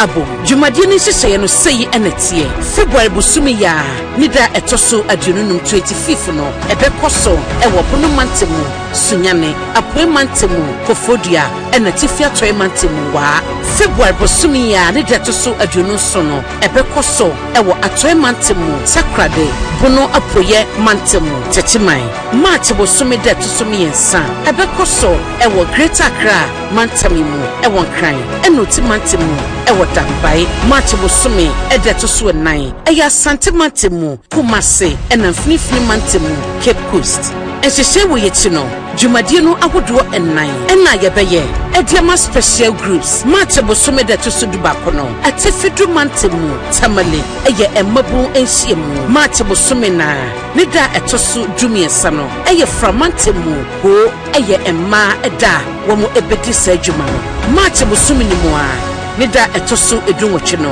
ɛyɛ nkran mantami mu enipa bi a wɔmadi dɛm nhyiamu ɛwɔ nkran deɛ di ɛbɛwie ɛyɛ March busumi no ne da ɛtɔ so aduo no ɛyɛ wɔn a wɔmaduro mu mpanyin fie so ɛno nso bɛkɔ so ɛwɔ nkran ha ya nhyiamu ne nkitahodie no ɛkɔ so no wobɛtumi de wadwenkyerɛ afa CDD Ghana wɔn social media platforms ne nyinaa hashtag no ɛyɛ Citizen Expectation GH ɛna afei nso radio station a ɛbɛfa dwumadie obetumi ɛde wadwenkyerɛ no afa hɔ efiti February busumi ne deto so adununum ɛde kosi March busumi deto so adunu no yɛde nhyiamu ahodoɔ edu ɛne ɛnan a yɛyɛ ama special groups no ɛna ɛma ɛwɔ mantam ahodoɔ no mu ɛwɔ saa kasafidie ɛso ɛna CDD Ghana wɔn social media platforms ahodoɔ no nyinaa so CDD Ghana Citizen Expectation nhyiamu a ɛbɛkɔ so yi ɛyɛ adom ɛne joy bransa ɛwɔ multimedia adwumakuo no mu ɛna aso asene sanso ɛna Foreign Commonwealth and Development Office FCDO ɛtɛkyi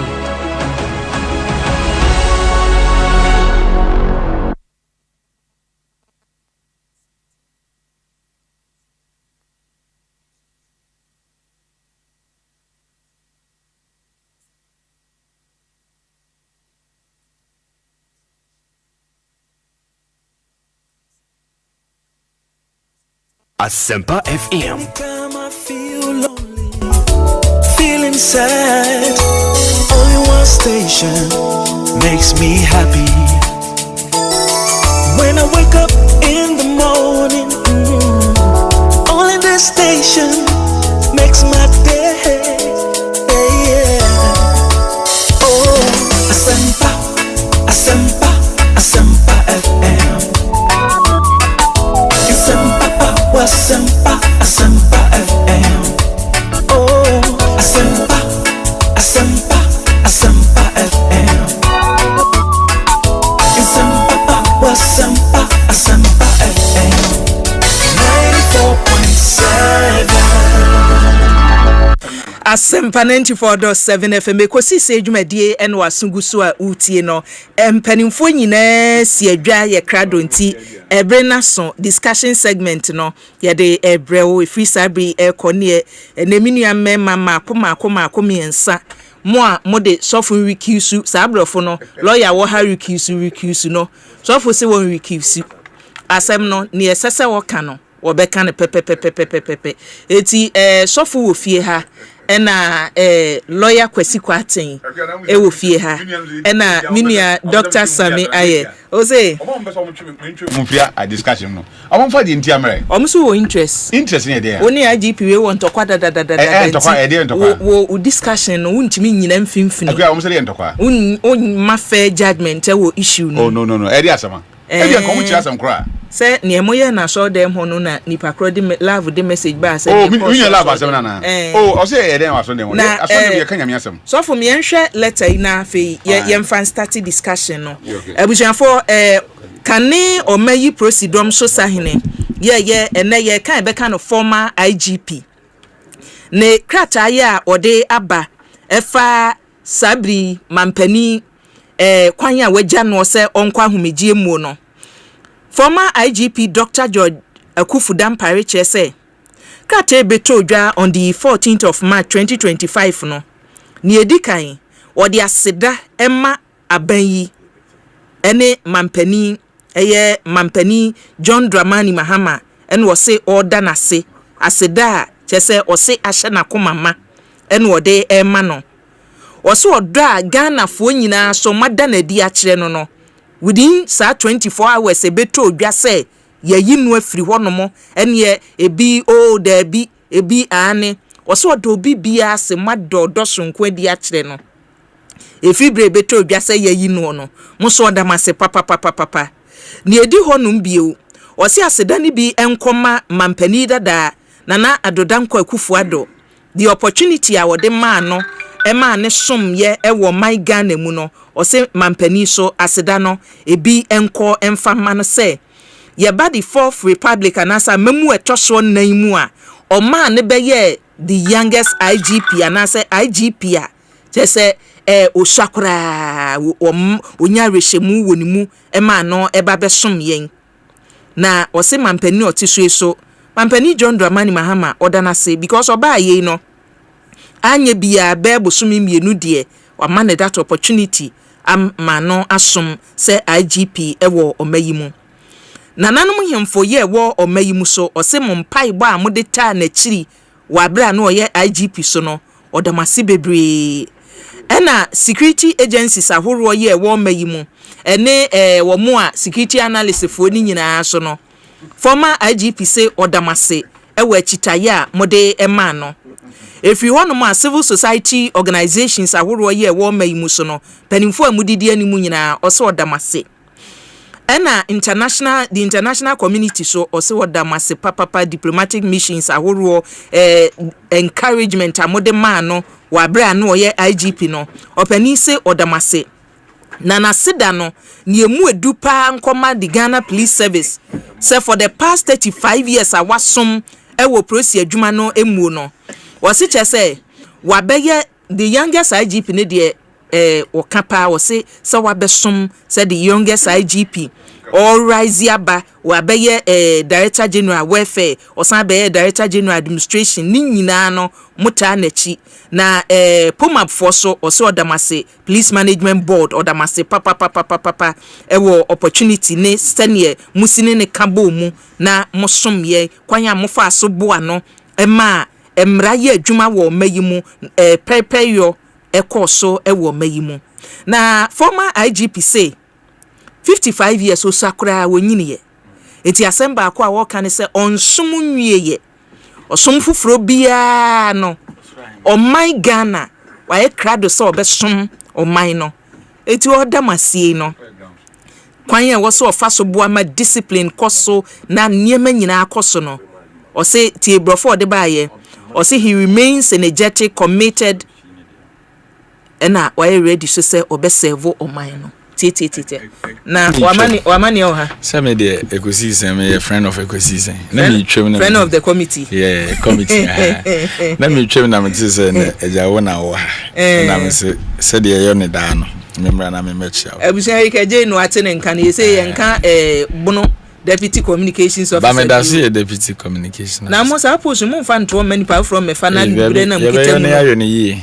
eno ana de adure ani mi na mo de hwatu amu eju to aso na ajiko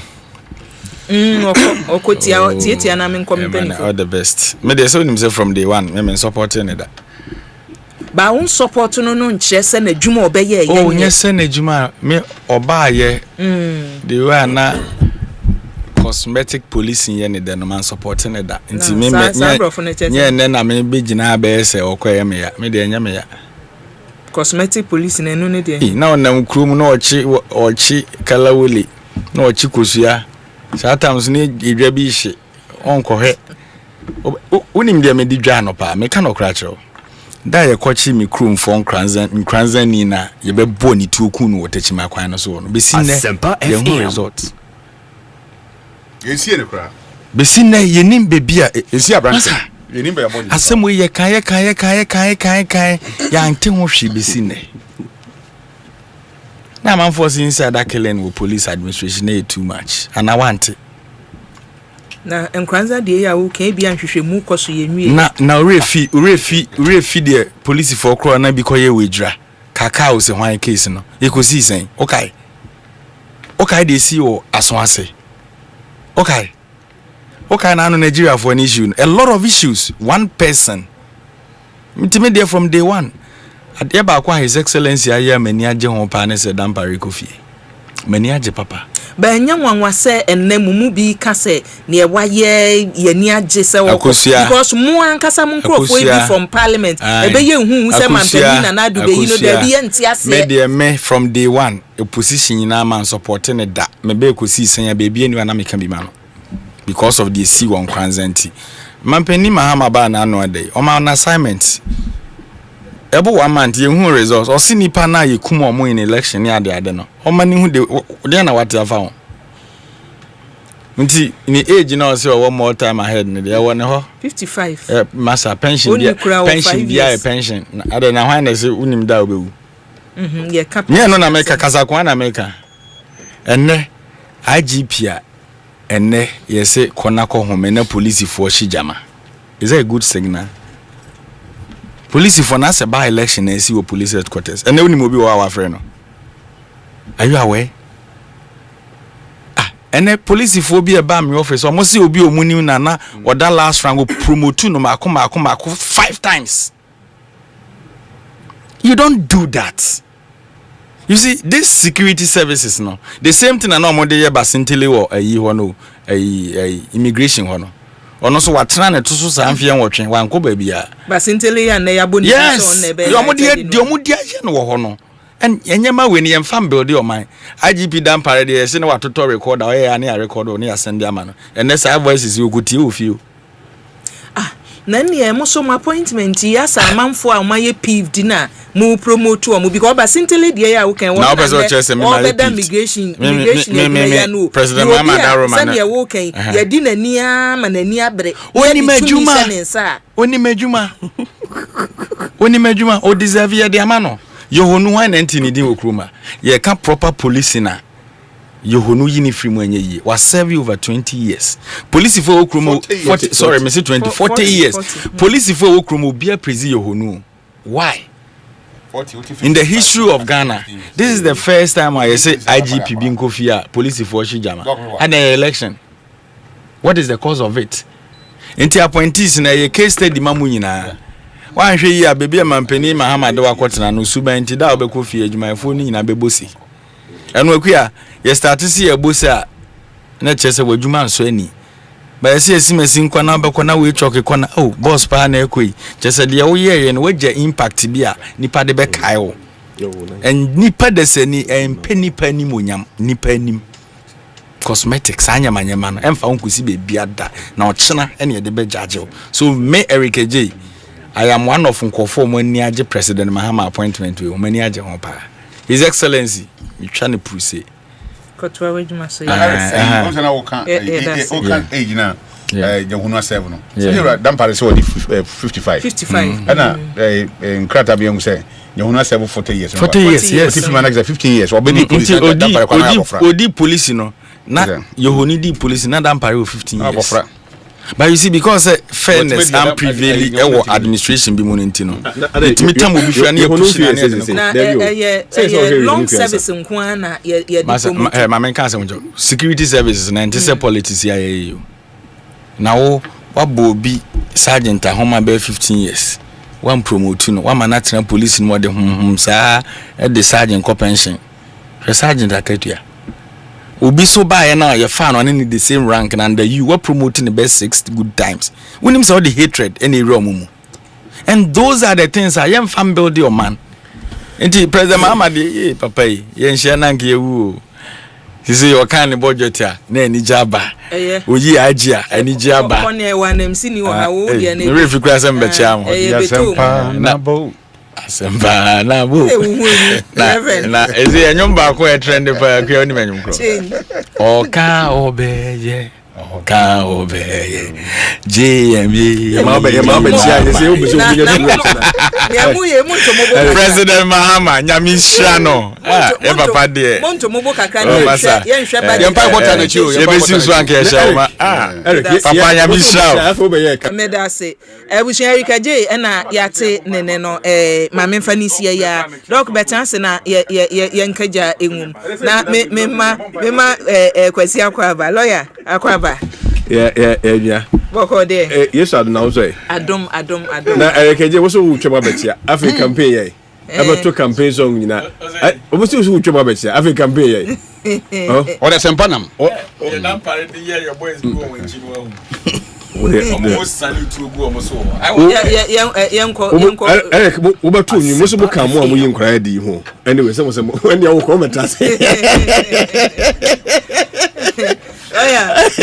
me ma wa kwa bana yenhwe the appointment of new IGP Christian Tete Yohunu 40 years wasom prosi adwuma no emu ene 59 years aka no 1 year to pension ehona nipa bebre hu ne say a 1 year pedie ade emabuni dodo na si yenya adwuma nti da bia ye fa ne ebre ne ya so ne abema contractor so mama na yenkoye nim munya ba medawase ma me enchiawo briefly na abadjofo so mo so atranse so no also for beka same way bi when so opposition we take position what so that also for nani abreche o na munya doko so menchia no na atiefo ne ahwefo nyina de dika ma memmo ni YGP abaso mse yenya boni din de upompo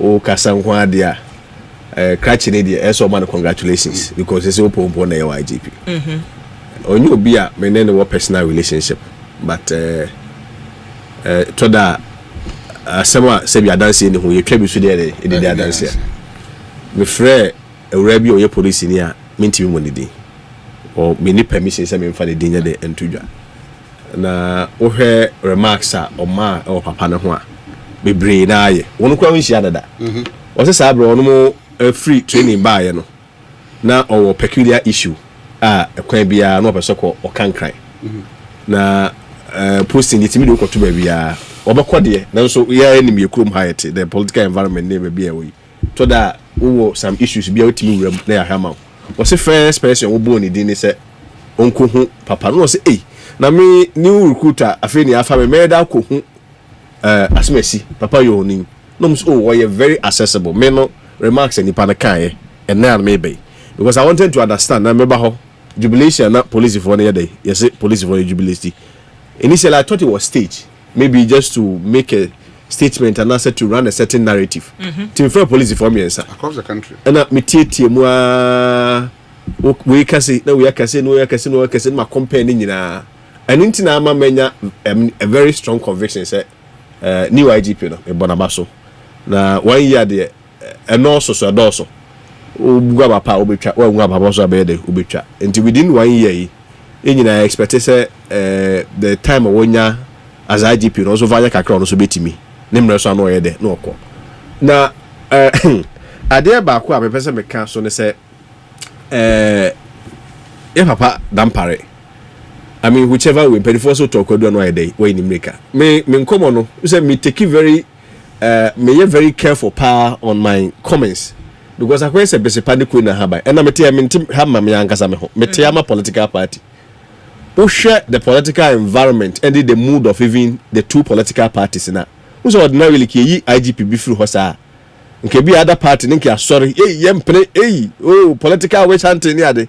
but don't hear the mood na ama mato bo ase kakra because the camera kwese o he ho no kra so e bia dey energy ho utie bi so dampare na yesi dampare na yesi but me as a person to be very honest my platform is on so many occasions na maka say me a very biased towards state institutions and people in public offices and to me come media bia no matter the positions that people may take so me see you anyo media ya na I advance towards protecting a public institution papa say bi ankwa no ma obeye bi amre so na okọ but oba wa ye bi media kakra mehu kakra ewo papa dampare ho ye wohwe the culture of police na me kwesi kwa attend dia kakra mehu de wasesa no because enka no ye hu police ani ye hu say some form of intimidation or aggressive force be hey masa get down officer hey my friend and me hu say obaye no masasa no dey ya dey say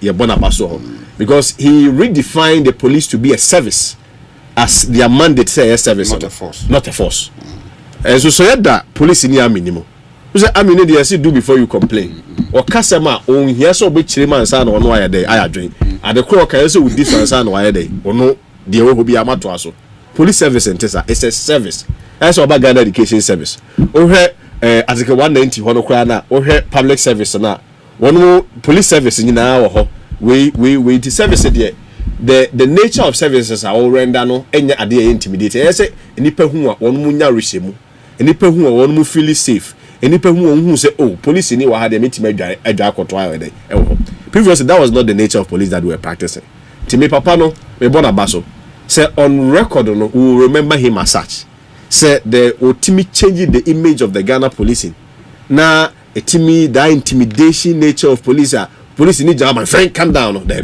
because I mean ordinary me na me say emehi me just say we jira me na we jira me ka say my friend calm down and also be here down for be your body o me your body na down for no the second issue am say who papa no ho ye say police visibility and no me say me post you but no be say IGP for no be braba alasa say Mohammed alasa na breso na start on the buy ankasa kudalo no so ebeye bi na apetu no so be ye kakra but me di me bonu mo pombo no so be ye bi but me so be me to from pa so mo say papa we especially for the past 2 years no police visibility no very high and I just say be your baby because about 90% of them could be on kwetu omo motorbikes you know mo dey petrol nchi obi a nye bibi I mean enipa ho adwuma you may get excesses but at every point bia no bia botwo ani bia 24/7 ohuomo and for me those are the two key things I'm kind of for and the public outlook of course even many police for any bikasa they said even gave him problem within the police service at some point almost say they cannot even separate or know between him as an IGP and also as a politician because one no as you be a police and as IGP one have expectation of you so we be a teacher there is an expectation of you we be a minister for education there is an expectation we be a IGP so expectation also there air sonko one who say na go to a time as I empower even civilians no kwa no nipa man wonyam no opekura say police for no ebia one more but you see it is also important to highlight say one more welfare there they those few people I talk no me no mokasa and who you may call sample no they never complain about their welfare but one so mo ade be say friend was so say na me so me dey sua there one say was na ye say end of year no komo ye party bi oba was na nye ho enti wasane no momu wo bibisa wasa ho wasa ebi wo amforces ebi wo all the security agents almost bibisa almost oba omtwam and almost omo obutu bi esem ni bi no and almost omo obutu bi omo friend me say soldier for crash bi butu brown bi almost very comfortable for them pa almost oba obetwam and I think utietie no many bi so a yes interdictions no don so I mean from people that you speak within the police but you see on hindsight me as an ordinary Ghanaian I want to tread very cautiously because ordinarily no come who say bonio on what basis will we interdict you and for me interdiction is not necessarily a conviction and interdiction kwanya sentence interdiction say why ye ade why ye nya na twe ho kakra na nya de utietie mu ne wonu ma police fo bia no mu ya yonkofo pa kasa omusu bia kromo obi adidi wona adwuma ho we Mr. Meka so be di wona adwuma ho na bi kura bi we twam ya gina driver ni bi a 2030 bi a say IGP say camera che no no kasa TSC ya interdictive eno so bi say kofa problem kaka ye dey e ma no na te so o te PIDB some of them confirm no mo kasa say PID near police intelligence department. Also police no more services no even from afar you can see that it's very regimental. Yeah, from the IGP you come to the deputy IGPs, you come to the commissioners, you come to the regional commanders, regional commissioners no na Akwa district na ebasa. People felt within the services say Akwa is a one man show. We are regional commander kura okasa enye yenti na PID for na IGP ate no unit na ono ate a omo information man no. One mum na obuomo, and I think people have also complained issues on ranking promotions no money ade. But then na nipa ho adwuma. What I say, Ghana de me nyina no kakra me abetie no de me hu kra no me ready President Nkrumah da yetu nipa bose me boa. O fe President Rollins be dey so say 19 years. Yetu no Nkrumah nipa bose. President Kofi yetu no de me ni Africa kakra. And one friend no bi kra friend atai no money ade. President Mahama na no bako ye say nipa bolu ntutu no ade so na okoba so oye bofo me boa.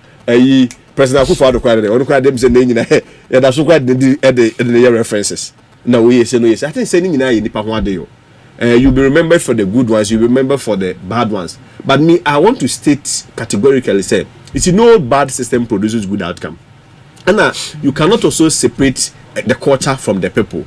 Even if you want changer, wisdom and modesty should tell you say sometimes the change is radical. A man on mujina circular to ade wo road see you know say against road safety and traffic when the regulations. But you see, on my no, you drew baby, your team is sorry say be the police for any the soldier for ekopamo mu nyina. Oh mungo di day. Enti a friend of Besepani could na day. Ahaban. As a leader no, wo de kakran ne bia na no we kakra free ho, no we kakra free. That is also the hallmark of great leadership. But him say we transformation na papa ne pe no. Na a very radical transformation and not to police for no dey ever. I don't know say man in problem kaka, but I am of the view say when people like that have an opportunity no more serve no matter what no, at least we should be able to look into their face and tell say kakra almost abaye no man and dey so me disappointment kakra ye enwan this formula ta omde dey e buy. There was no single paragraph okra omutimi da papa na say for the services or here or render president letter na sem na president letter no I felt to say sometimes and even in imbibing the sense of patriotism in ordinary Ghanaians no matter what at least what the paragraph about penny ujumedi obedi no yada wase na mo be edru no ni pass mesia na obenti na de eto aso the kind of political the kind of political environment I had ye wono ye po ne second the inevitable sa buy bi nkwa na do buy the abanfo from obey you in the end there was no two ways about that, but at least some form of respect to Nipano services are already wabeye like who say oh Nipas Messi oyesi ni adana some already noko. But in London no the letter of the by me as a young person I mean you know my bride every home. You see we must understand say leadership to be a good leader and Kasadi you have problems. So I've read quotes almost so person who please people then you better go and sell ice creams. And your leader. You have the divergent views. Young force almost by the penasm. I mean, and this year their supporters will be within the police and other things will also come for him. But me, dear Kosunina, I've learned very important a lesson from the Kata of Diabe. And that lesson is modesty. That lesson is a sense of patriotism. That in spite of the Ekonina, I will still serve my country. Now on the kakro bit my be so I can view. So after view no. I'm happy so on resign here. Now I say kakra obey no whether as a IGP or no IGP no, he will still be able to serve. And now we're speaking in a language that is modest. I just say he's a leader. And for me, I've learned from it. Baby obi a me catch say baby anya medina dru no Ebenezer ede nyame ase the one animal so no yede mpaboy yede eternity. I mean the new IGP will support him for him to succeed. Nemum echiankwa de a yesaba betra yede aka. Mami na wase abusia ni a oti ye miri be ma lawyer Kwesi Kwachen communication team member MPP mu ma everyone we 30 seconds the answer is His Excellency the President during the swearing in of the new IGP no or dedicate a whole paragraph or dedicate a whole paragraph and even more to thank the outgone IGP. Dr. George Ekufo Dampare. Kasa ni muno. Sa Obonabaso Edanasi for the selfless leadership. What done in the last few years away IGP. But na kwesi kasa in the letter no, at least a paragraph. The president, in fact, the president himself. What is much more weightier than the president himself? Please. What is more weightier than the president himself standing on the podium telling the whole world in a speech is odawasi for dedication any wonyuma stronkwa wabeyama the Ghana Police Service. I think that a idea I was say a go down. I mean it has to go on record say the president indeed to the whole public Edda Dr. George Ekufo Dampare for a Juma Sonwa or Yema Ghana Police Service. It is inappropriate, it is wrong for anybody to say the government has not appropriately shown the appreciation to Dr. George Ekufo Dampare. I think it's unfair and the records must be corrected. Na Ghana Phone who say indeed the government of His Excellency the President John Dramani Mahama has nothing against the new IGP. It does not, I mean the IGP does not have to do anything wrong before he is, I mean, told to proceed only. What did they make an say? The president that I see. mean disagree with me behind the day. What would honorable attacher, the Ultrafa IGP one went on. There be a mammy kwagu. And kwagu here, I don't know the Ghana web. Now, now, maybe woman and nodding. Is he a queer President Mahama? And our president be answer be security chief here. Oshi omansa. Edi kan da o mase. Was some pa o ma be som o man no. Cause o man no president dia. Also ba be som bi na den. Na wako. Ti asida no de se wo san gire ne na so simpie so san da na se ma Ghana fo yina hu se wa da na se. Ana am person confirm here later dum keke. Agua. O da na se ne. But Reverend no say ni mo man mu ne senka. Obia ne mampani oyi obia di se nipa na kono letter na yetwe wie na hyase yedase e wo somo ade abesome no na wo hwa kwasisi nko hwe se kwasi yeda wase that's not the only that's not the only that's not the only the president himself to appoint where that was appoint where that was appoint where now was what I said woman to us a boy now quiet and was saying oh why are they maybe who wants to be a watch at IGP and I'm tired of time Asempa here I didn't say ya dana se oh bani ya dana se na okwa na ya dana se Akua is it say tia se no say kwazi to me hoho na obesrawa we den ya ne mre beso amana den amana ko anenti na se ye bibia se enya ahweye enyom bi wo ha ye me de pa wo se abrabonum ye yia e ma ye ren fi ba bia ye fi ba Yiadom Dampare ene de wa ye ne de awie okọ but ene no e na ye passive verdict e wo na dwuma den obeye ye so say ye kalawele okochi you say kusia ochi you say dami okotu you na na mahemfo okosra so mo hemfi you in some see ye I don't know press statement here and there bibia on and such as say na no ade bi wo fiti ase bia na kusia oche na kai me kani na adwuma oyi na kusia oche na mo se ni aka adwuma oye ho na ochi kusia ka ho o da say bibia wo fiti ase bia ku ya eren ewa wieye wa ye bi ye da na se so ka na me in fact we share policy for na achire no mo ne ye nkita hodie na ebu eden abam e no kore okọ police headquarters Akua ho aye feyi ye be kai no se wa ye ho ama e ho aye fe iba da tally inside ho nyina ne ba bia kama ne nyina na mum enipa na wo tally ho de amon wa ka kasa bo ahye mo yem no o ma adwuma no ntimi nkoso e ma ne yi amanfo kora hu na no pese fam kura pai no mu fam why so for enipa keke nipa a o yonko nipa bia nia no obi antumi nkasa Ghana Police Service o kasa eno ano no asem bia ni obi mu nti say I order Pomak for say na ho no ye adwuma so order o mase I big as Ghana Police Service was say oni T1 tem to say oni Srach in tem to say oni yohunu ane obeye IGP ni IGP kan IGP on tem to say and others obia sam hyedemu obia sam hyedemu I said the Europe Japan can say or share the mood of the country after elections. I just asked na onipa shekejim na ya kan go focus aboa show mu yema na de obi etime den kasa sana na Ghana Police Service ayo agua jubilation and see outside police headquarters o jubilation and see outside police headquarters see inside the police headquarters and in front of his office baby the office no one ofro kono e ho na IGP fufuro no ba ya obegina ya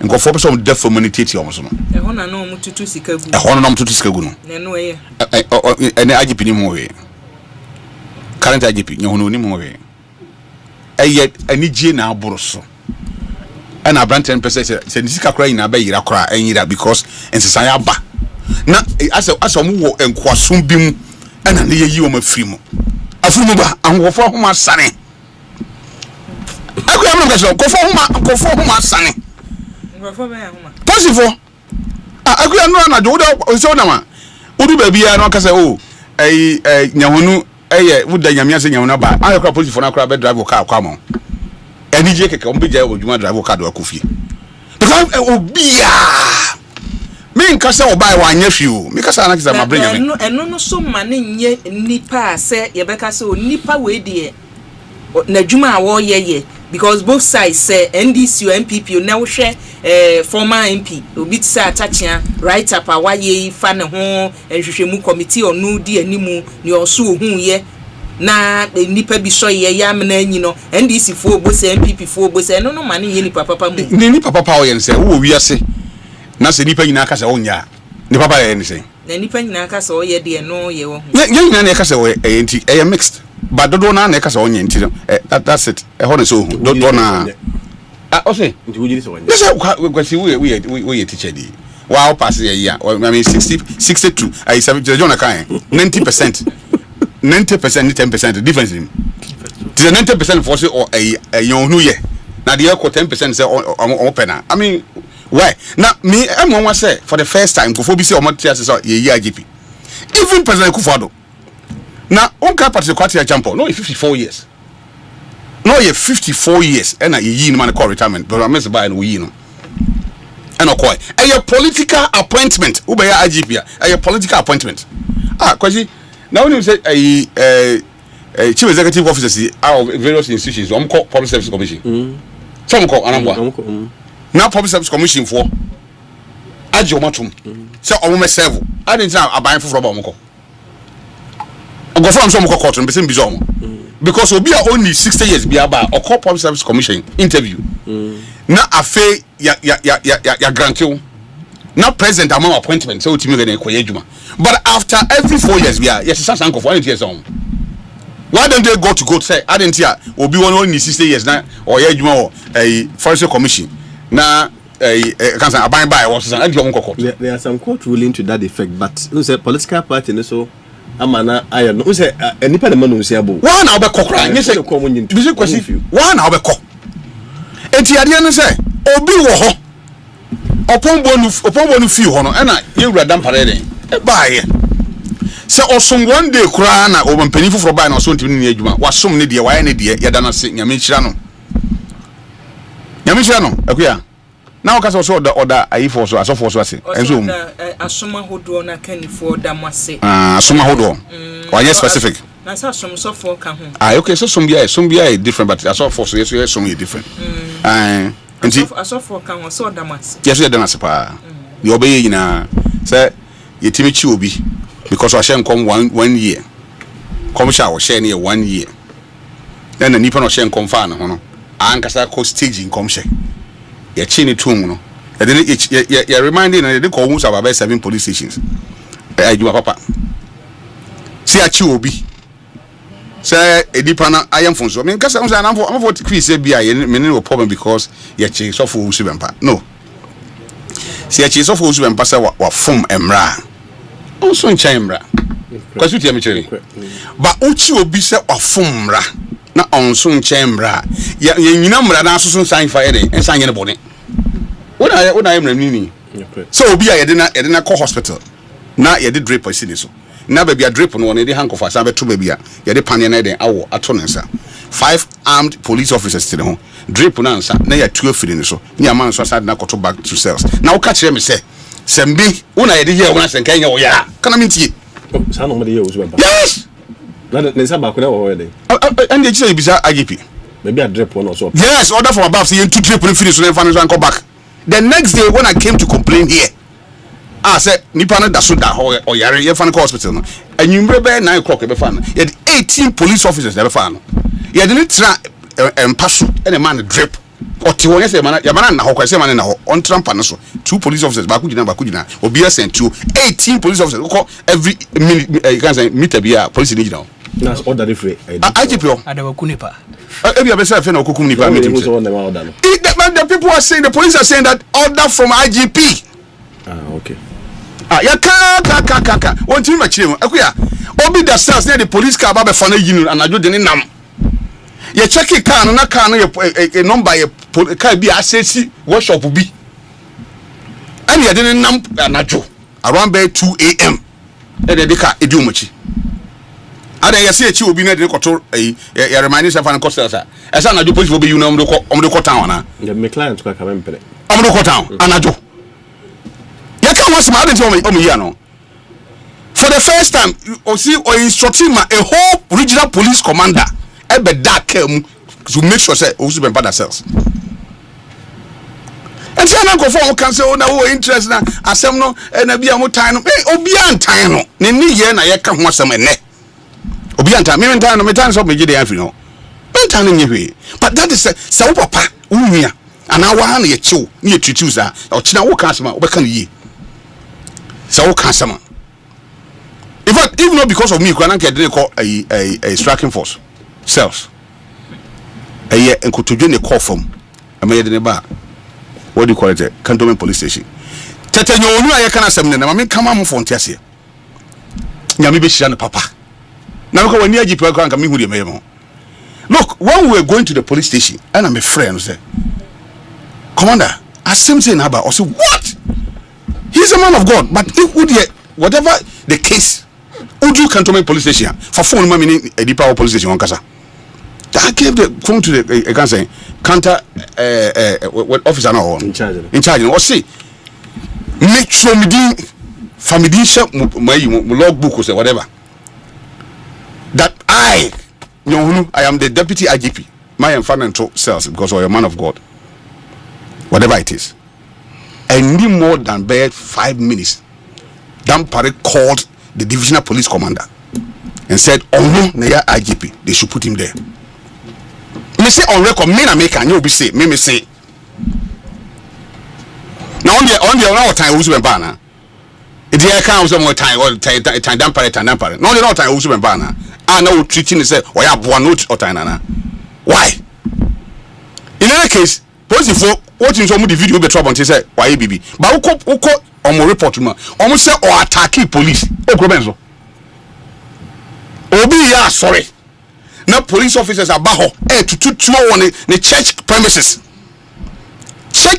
on be tutu and open space akuya oni be so no so ni ho na ni ban say me di akire mu hye uniform tu amotutu me ni be yomfi mu so be police for there and mo me nyina yen ko police station dey hu so mo ya police for na yen hu asem kronti am ba ho call down some police station om say asem ni ho e wo region okodu region yes you are under arrest say ye chipa Sani chinipa wo Ghana wiase sani chinipa wa utie mi a udidi atem wa utie mi a wo ka de ye wo de no se ye chiw sa be wo de so wo ya so ne abetutu otu no na osimi di akira ko yesa won so ya police fo a ye nyina ye ko police station because me mu she uniform bibia sinu a mo fa police car ma bibia no che se mo ya police fo ba mo so ya police fo dia mo me nyina ye ko police station tina chire sa sorry hona sorry baby an tutu sorry baby am na ye ko sorry mba cho ye ko wo ekobon paye bible neko akuya yemfatuo enko sorry sorry baby am obi a wo kobon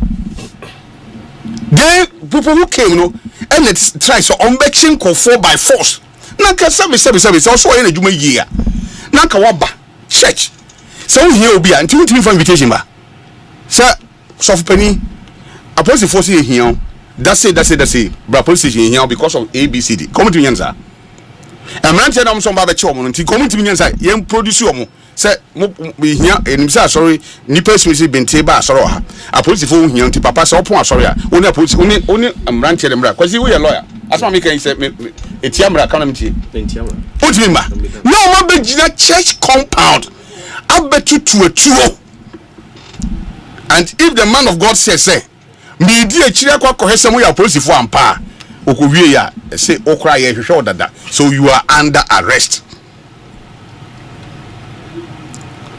Church members on plan there omdo munye nipa because omdo munye police for omdo munye nipa and the next thing any buy on say owo Cantonment police station etiakua enye me ya o call the any obeko enye me de say o na ntimi nyehu enye me ya so okọ na day wo mu nyina enye me de ene say yehunu abe IGP wa nya ode da bi onu ni konam se enye me de na mu yehunu ye me de to ka say enye me de nya wonu ade a yo rejo mama na no se zo to e to che papa ensun appointment hu so ne to e no nyamia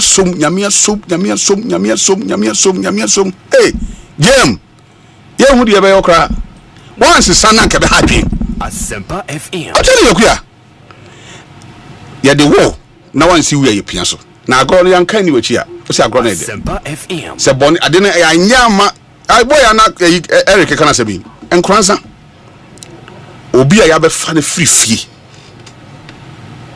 ya de ne ko say they go police station abuja 40 years ya boni tu akuno besin there so wo hin ye nye boy na yi besin there okransa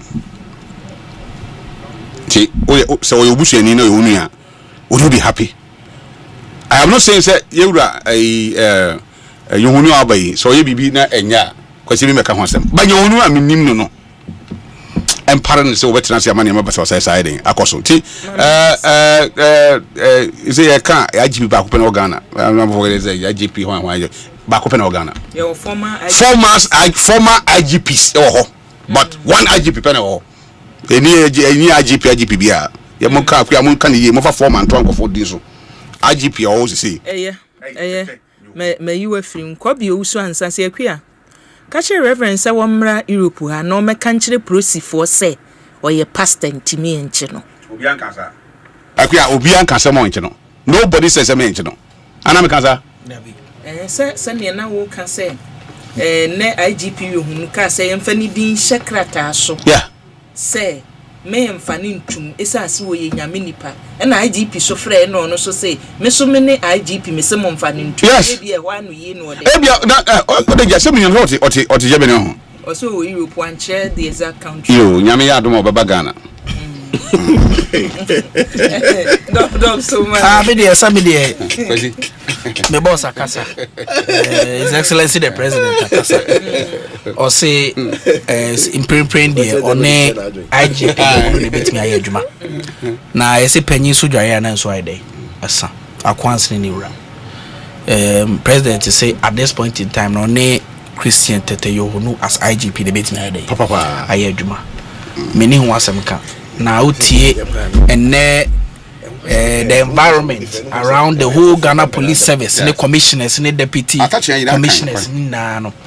Or share the enthusiasm, the energy, a war or many so. Even as the story was going on, it is clear that the president has made the right choice. I did Papa Ghana Police Service more from down to top. Mami tu ababi. Say oil commissioner. Unu so ba ho bi dey. Oil penny pa. So mami tu ba bi. We na me hu no ho. Hu no. Me hu. No address kama. O say no mu na hye o mu ceremonial you. Aya hu na se me chia no. Okay, mate. Enti asema wo ha no no. Yo. Enti ye beda ye papa His Excellency the President. Me sheda ni bebre kasa. Ye tie say His Excellency the President ye na adwuma. Ye nya no no nye na adwuma. This is not the first time I appoint IGP. Enti yaya appointments adena appointment nko ade Emekophobia or what said it's not right now. It's not fair. Now about maphobia court near the other. Constitution now it is clear. So the president someone go for a Mr. Omo mudi enimpa prof any ne ye papa na ni twa otwa boy any other say and was here sorry no it's yeah wo interview bi no budget no simanka budget say ene me na me say but wagu ono abo attachia we ni de gise ye pe wo no anu abeka na asem because ni o say wo dosi akro mu no wo say ono anu o kire ya de kro mu hu nu mu omu hwehwe emudie na omu hu ye because ono tie ni o kan say wo hwe former IGP a ase senior ye hu na bonten no nye sa na o sa pepe penalty that's oye ohun tadu achi diaboni wo hwe ni suban ya pepe ye ni suban ni hu na bonten ti je so no a me attach ya adwen pepe ebi why pepe so can you say ya na unwie o so di nchiremu na mde abada no eno ye wo dia ti I mean just a quick one who say your political environment obi president bia no appoint IGP.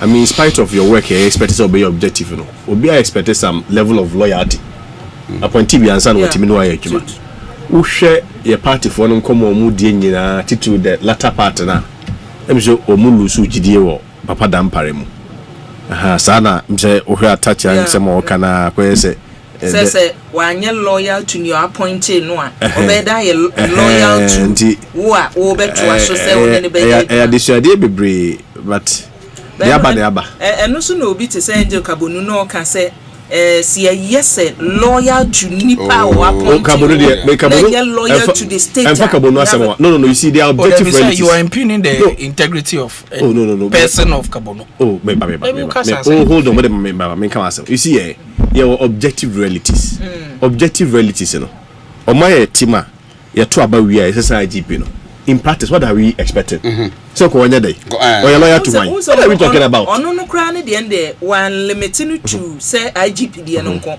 obrodi need to deputy director general na ya appointed no was one say omuni baby ofiri na ono obi appoint obi akabonu ne validate no obi I radio so when say we abede obi ha oye na una appoint obi ha oye meba sama e kabia na edi ache why ebi why sa budget ne de unim say ebeto for me MPP for my days o mani subiri omo de ten say o say propose out of 26 120 days social contract ye papa is excellence why mu 15 which is 58%. She be by the time I 120 days invest no complete na de ba kwa me de da makoma so amani gi President Mahama also be amende or on get fan na obey amend the provisions na abema free SHS abenya permanent funding me no ka say this year the 3.5 billion in the be free SHS President Mahama review and working I think it was 3 million kasa see no be can all your revenue no na yenya definite funding for free SHS yeah papa obaye so secondary school feeding akosro also obesan ye double track at the every so ni na yes dedicated funding ya ye papa is excellency 3.5 billion ya on cap get fund no de bia ye na bibia timi kamade ba koso ameni pa je ho papa adwumawura policy a wa allocate funding national apprenticeship program sanitary pad for young girls. It was a promise of his. The president had delivered. Papa says National Women's Bank ya o kan wasem say or the boy mamem ni nua mamu amomedwuma koso was allocate sika. Is it a bank? Yes, National Women Development Bank. I'm say bank. No, 51 million. 51 million. Oh, mas. Adamu be the we bank. Threshold near 400 million. We no be piloting na say. Na say we see bank re wan si dan ya untimi nya bank. Anti na for dan. Untinya botre processes. Or say we allocate 51 million for that. Okay. Bank say be she bibia ase. Na bibia timi aye kama. You can't just allocate money when you have not even started the whole thing. And so many things that His Excellency can campaign more me no kasai we allocate funding for it gold board $270 something million agreed for economic transformation where he betting tax free, where he levy. All those things were things that MPP failed to do. Yeah, Papa, His Excellency about or the policies here. I'm a budget here. Abe can't afford to do na. They have accepted the budget.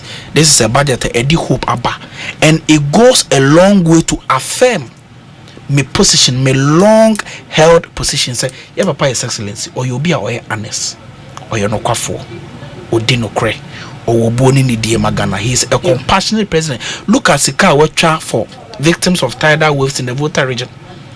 Yeah, VRA, almost pillage, any near ma. Akoswa entry ye entry implementation entry budget implementation lawyer tier 1 na memra reverend so na infantry penny no fair say penny dware we so time no so dinner say na di no I am dey say Papa John Mahama o make allocation for tidal waves but me nya sure say about payo and now ya konongo do mase explosion bi ba ho ti me say no hwe go tare John Asante region so me say na ni pewu ama baby Ashanti regional minister call in okoye no say also ma some few houses 5 times 5,000 but I had about 200 million or so ti why say 200 million plus and 5,000 ti me say hwe go tare region or Asante region kakra see before the budget it go be media secondly was it Women's Bank I mean I know the fact speaks for itself. Women Bank are dedicated 51 million. Now our boss Felix office 78 million. I leave it to the jury others. So yeah, Felix one person office 78 million allocation. And a Women's Bank na Ghana mine na population e chemu to a ma does same man. O mu nyina 51 million na Felix Bank for 78 million. Na nya ne omode hase no. O say na da Felix nya do hase no. Ah no be no but it shows so we see so again adeba kwa me say hu budget ni no wa fidie so mo bia nyin enhu mzo mo dey say say o say the year in review and I'm going to limit it to the year because of is a budgetary statement or policy for a year 2025 also a freezing employment paragraph 477 and 478 also a freezing employment. Now, my main some logical analysis being shown. On one side in the same budget, or say yeah employment loss or by amend it with the same year. Now any petty man run a shift to give face to the 24-hour economy not to the urban. And on one side or amend it, then go for run into all budgets can be a better nipa. I can't no matter run a shift and per year. On the other side, also a self-easy public employment. Until o amend the law no na nkofo run shift na him na wo de mobile shift no it presupposed to say san nkofo no mu na abeche mu anopa awia anwumre and it can be true the same budget now where logical analysis in there you we also we freeze employment unfo bi nsem the obefa because if you replacement go so freeze e won o say employment/replacement check paragraph 478 but okay ni mu ho na sa the same budget na so obe amend labor law within the same 2025 no ama afankofo ama onuma run 3 shift system ewo your public services na say no I extend within the private sector nti adena na wo freeze no wo amende ama ya fa hefo erubi na e basentale ye wo yi who create employment ya the app na create employment who also build 2 apps who build LinkedIn ya de money ho nti you build the app ni wia na enuma ni ho app no or the cost for day. We want to remind them, one more kind of employment in WhatsApp. Their duty is to create employment, not to ban employment, and not to create apps. I didn't answer my oh, respectfully. Very finally, look at was it a manifesto? Most phrases and what the oil revenue dedicated source of affair. That's why I get fun. I think about statutory payment. You can't use it for their own person or the statutory payments. And what defined projects at the other. Get fun. A very clear for infrastructure. One thing our manifesto, go and read your own manifesto. Your own manifesto, much some of the oil revenue never sustain free senior high school. That's why I get fund. In any event, when you speak about allocations or the more allocation is not the same as expenditure. You can indeed allocate more and spend less. Give us a break. Say the Makomo will be 78 million, Mamo will be 51 million. Those are the few remarks I want to make. Budget in India. Utia a short but powerful. A woman.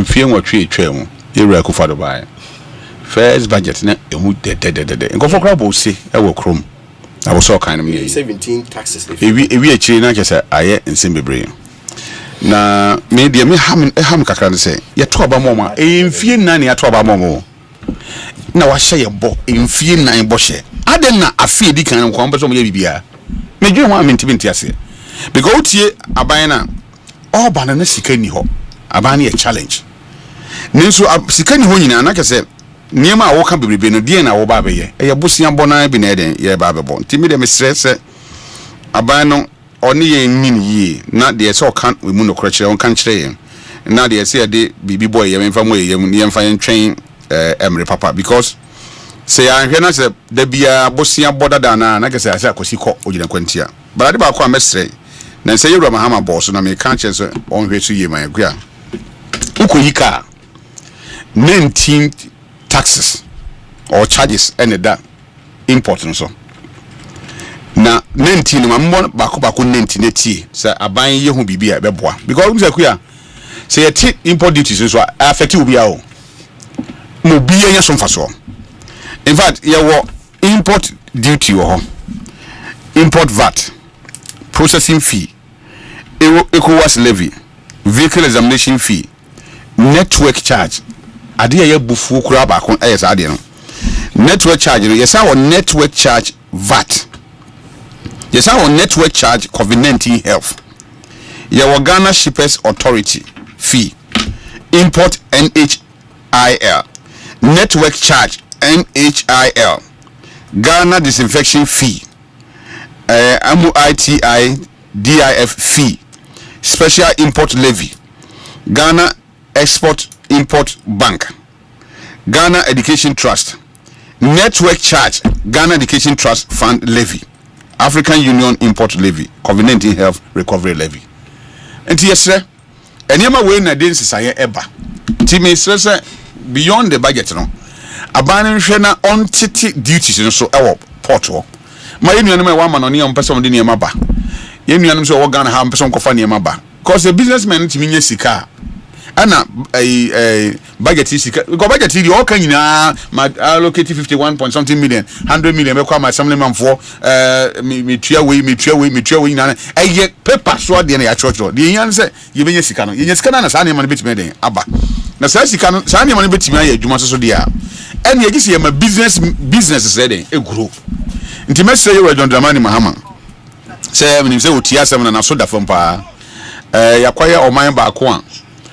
abrebia no ye kumdwafo na ye didwa enti businessmen for ye bi adwuma no na ebiso den epeja ye ma sa de na anonsi na ni pen so yi ombo ma Ghana businessmen and women ama bie enyuma oman mu emunyuma entimi nkoso se ba ya aban enyuma betimi akoso na ebeboa ama dipadodo so nya adwuma ye na aban betimi tax o so den ama oman no enya so mfaso ABY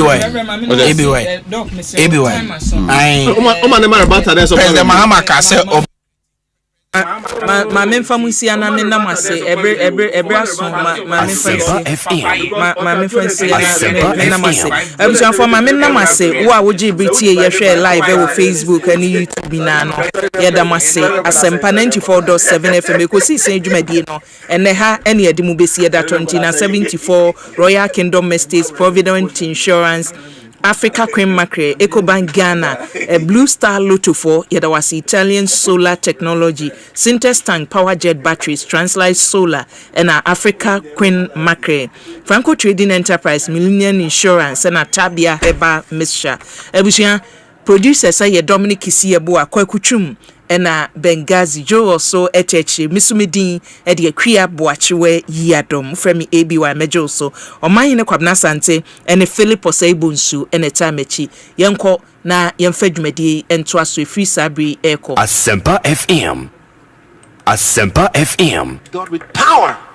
Jesus Christ was declared to be the Son of God with power according